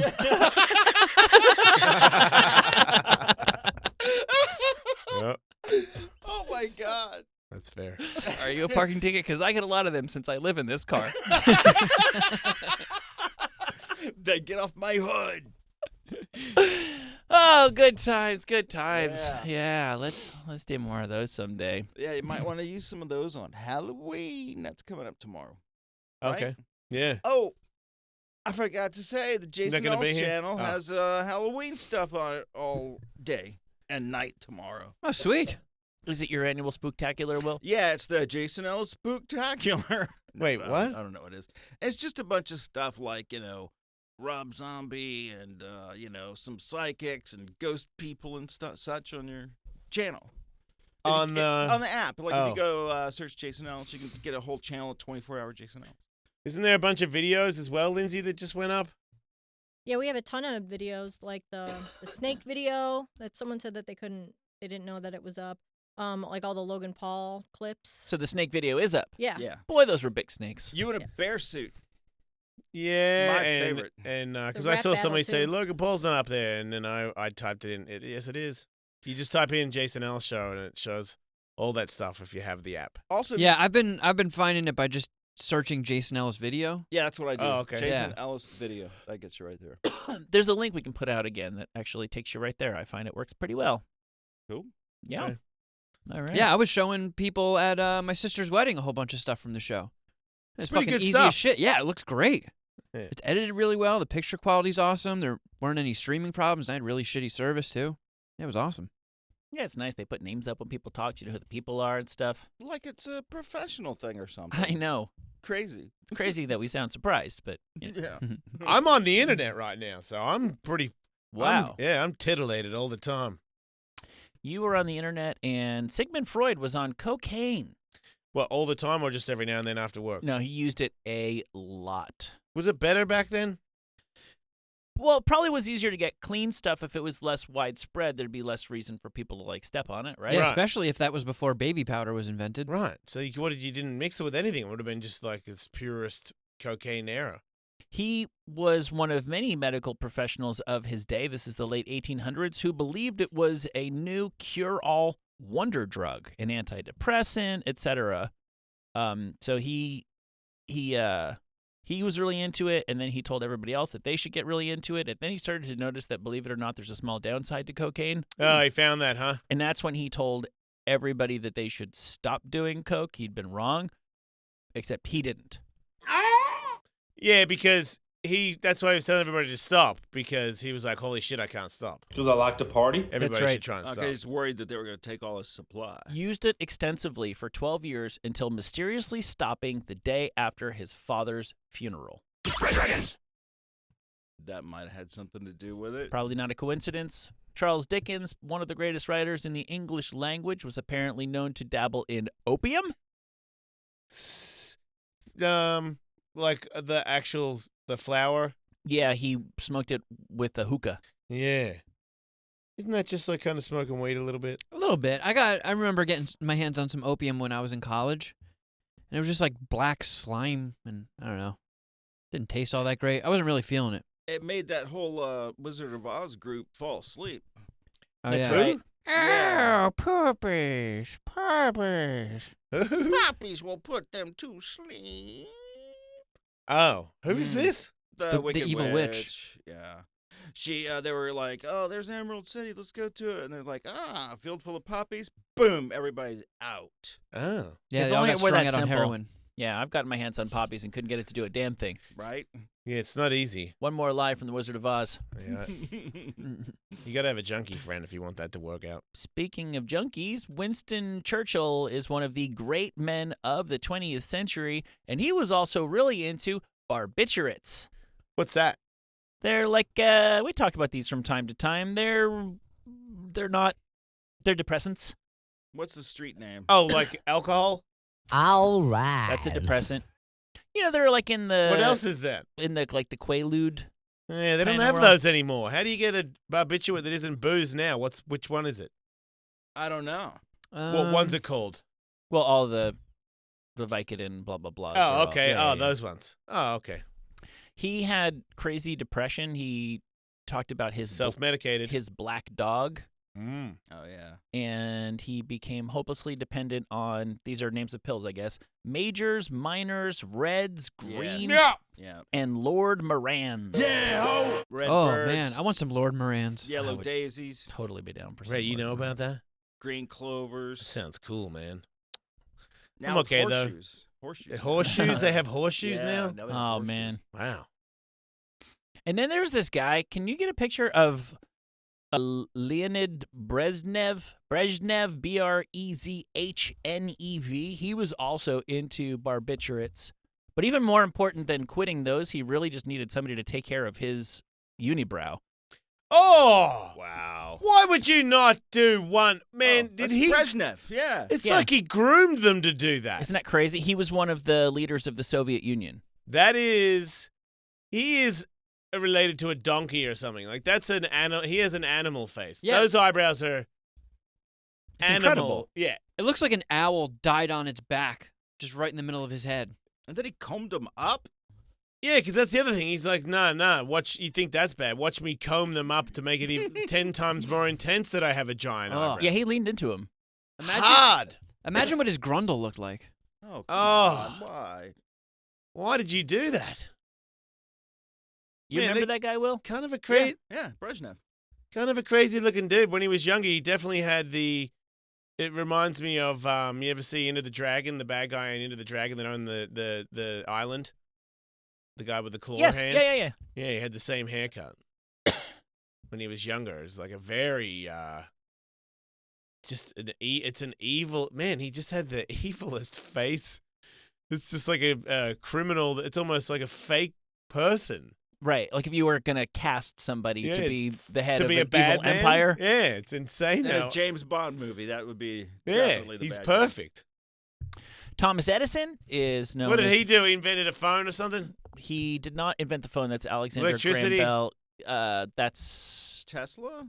Thomas Nikola Edison had a Tesla. kite, right? light bulbs and. Oh, yeah, no. Benjamin Franklin invented electricity. Did discovered he? It. Well, he discovered it. He invented Yeah. Mm. So this guy, he did heroin? He did cocaine. Hell yeah. Howard Hughes. Did you guys watch that Leonardo Yeah, DiCaprio yeah. movie? Wait, he did drugs? He had numerous plane crashes, which may have had something to do with his opioid addiction. Oh, man, they didn't put that in the movie They at didn't? all. No, they just say he was going crazy because he was crazy. Fucking liars. He crashed a plane like right over in Beverly Yeah, Hills. they show right the over bit where he yonder. crashed the plane. He was completely sober. They put in the movie. You fucking assholes. Lies. I'm like, why is he collecting piss? Why is he freaking out? Why is he always freaking out all the time? It's just fucking cheating when you don't put the facts in there. I'm like, man, how did that guy run anything if he was that insane all the time? Yeah, was him being on drugs going to make the movie more boring or something? It would have been awesome if you had to show me doing some fucking, look here, see him doing some blow out of my At least they're starting to show caviar jar or something. I would have been pumped on that. All the modern Sherlock Holmeses now have him doing heroin. I just realized it's probably because he was in love with all those other weird famous people that are legends, and then you can't have like whatever one of the girls that he was with, some fucking famous as shit actress who was with him for a long time. You can't have her being incriminated with potential sucking dicks and doing blow with Howard Hughes. So they left the blowout so that. Is he with Katharine Hepburn? Yeah, that's who. Yeah, Hepburn. That's right. Yes, That's a good impersonation. thank you. Well, that was later on, but maybe it's from the blow. Maybe she goes, just doing cocaine all the time. Cross me another line, Howard. Howard Hughes has a building right next to ours. What? Howard Hughes built one of the buildings right next to ours, That was my pee in the jar. and it's got You all don't those. It's got those vaults in the bottom of it. Right, full of coke. I don't know. Might be. Get that shit. Come on, guys. What are we doing? Vincent van Gogh was a chronic alcoholic. He cut his ear off and he was in love. A notorious absinthe addiction. May Yeah. have not have something to do with that. Marilyn Manson was addicted to Absinthe for a while, he told me. When he was on the show, he's saying he switched to vodka and he's doing way better. And more little, recently... little health tidbit before the show ends, everybody. Right. If you're starting to fade on the absinthe, switch to vodka. It'll do wonders. More recently, Stephen King was a really, really bad Wrote addict. great books. He does not remember writing several of them. Red He Dragons to used him. Cocaine, Xanax, Valium, NyQuil, beer, and marijuana to help get him through the day. And I know he used to drink mouthwash as well. I drank See? mouthwash as a kid. All the brilliant ones struggle. Yep. That's what it is. It's just so good, man. You know, I ordered wine last night for dinner to get delivered, and it asked me if I would want an orange. Why? Yeah, I thought it was weird too. Out of all the things that go with a bottle of wine, one orange. It's like hamburger and French fries. I was like, is there something I don't know about? Do you guys know that there's like, if you like eat an orange before you have a glass of wine, it's better? That was weird. I'm not like an orange guy. I don't always order oranges. I'm not like always on the internet looking for orange t-shirts. I don't understand why it wanted me to do that. I didn't know that, and I'm a wine expert. That's right. I forgot about that. Good point. I should have gone to you. And I know oranges. And I've never heard And of they don't that. go together. Yeah, right. Oh, but they do squeak. Or They tick. They tick. Yes. That's Did right. you know that onions and Ah. watermelon go together? Oh, no. Kevin could have told you that too. Yeah. Sex with Emily begins momentarily over on SiriusXM Stars. If Yep. you want to check that out, it's nice to Check see her that out. today. She's great. I And like this her. show begins here. Oh, yeah. It's going to end, though, so it's been great. Thanks, everybody. I hope you enjoy the rest of your days and stuff. Don't die.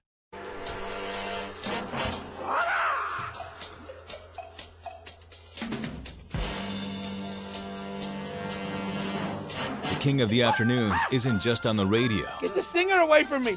Ah! Ah! Ah! Ah! Ah! Oh, you fucking cocksucker! Stay informed and catch up on all the behind-the-scenes footage by following them on Instagram at Wolfmate. Here's the test. Okay. Okay, maybe that's a little high. Okay, that might be a little high. At Tullywood. One reptile is on the loose. Oh, the big one has got Jason's stomach. That is some soft, sensitive flesh. At Kevin Kraft.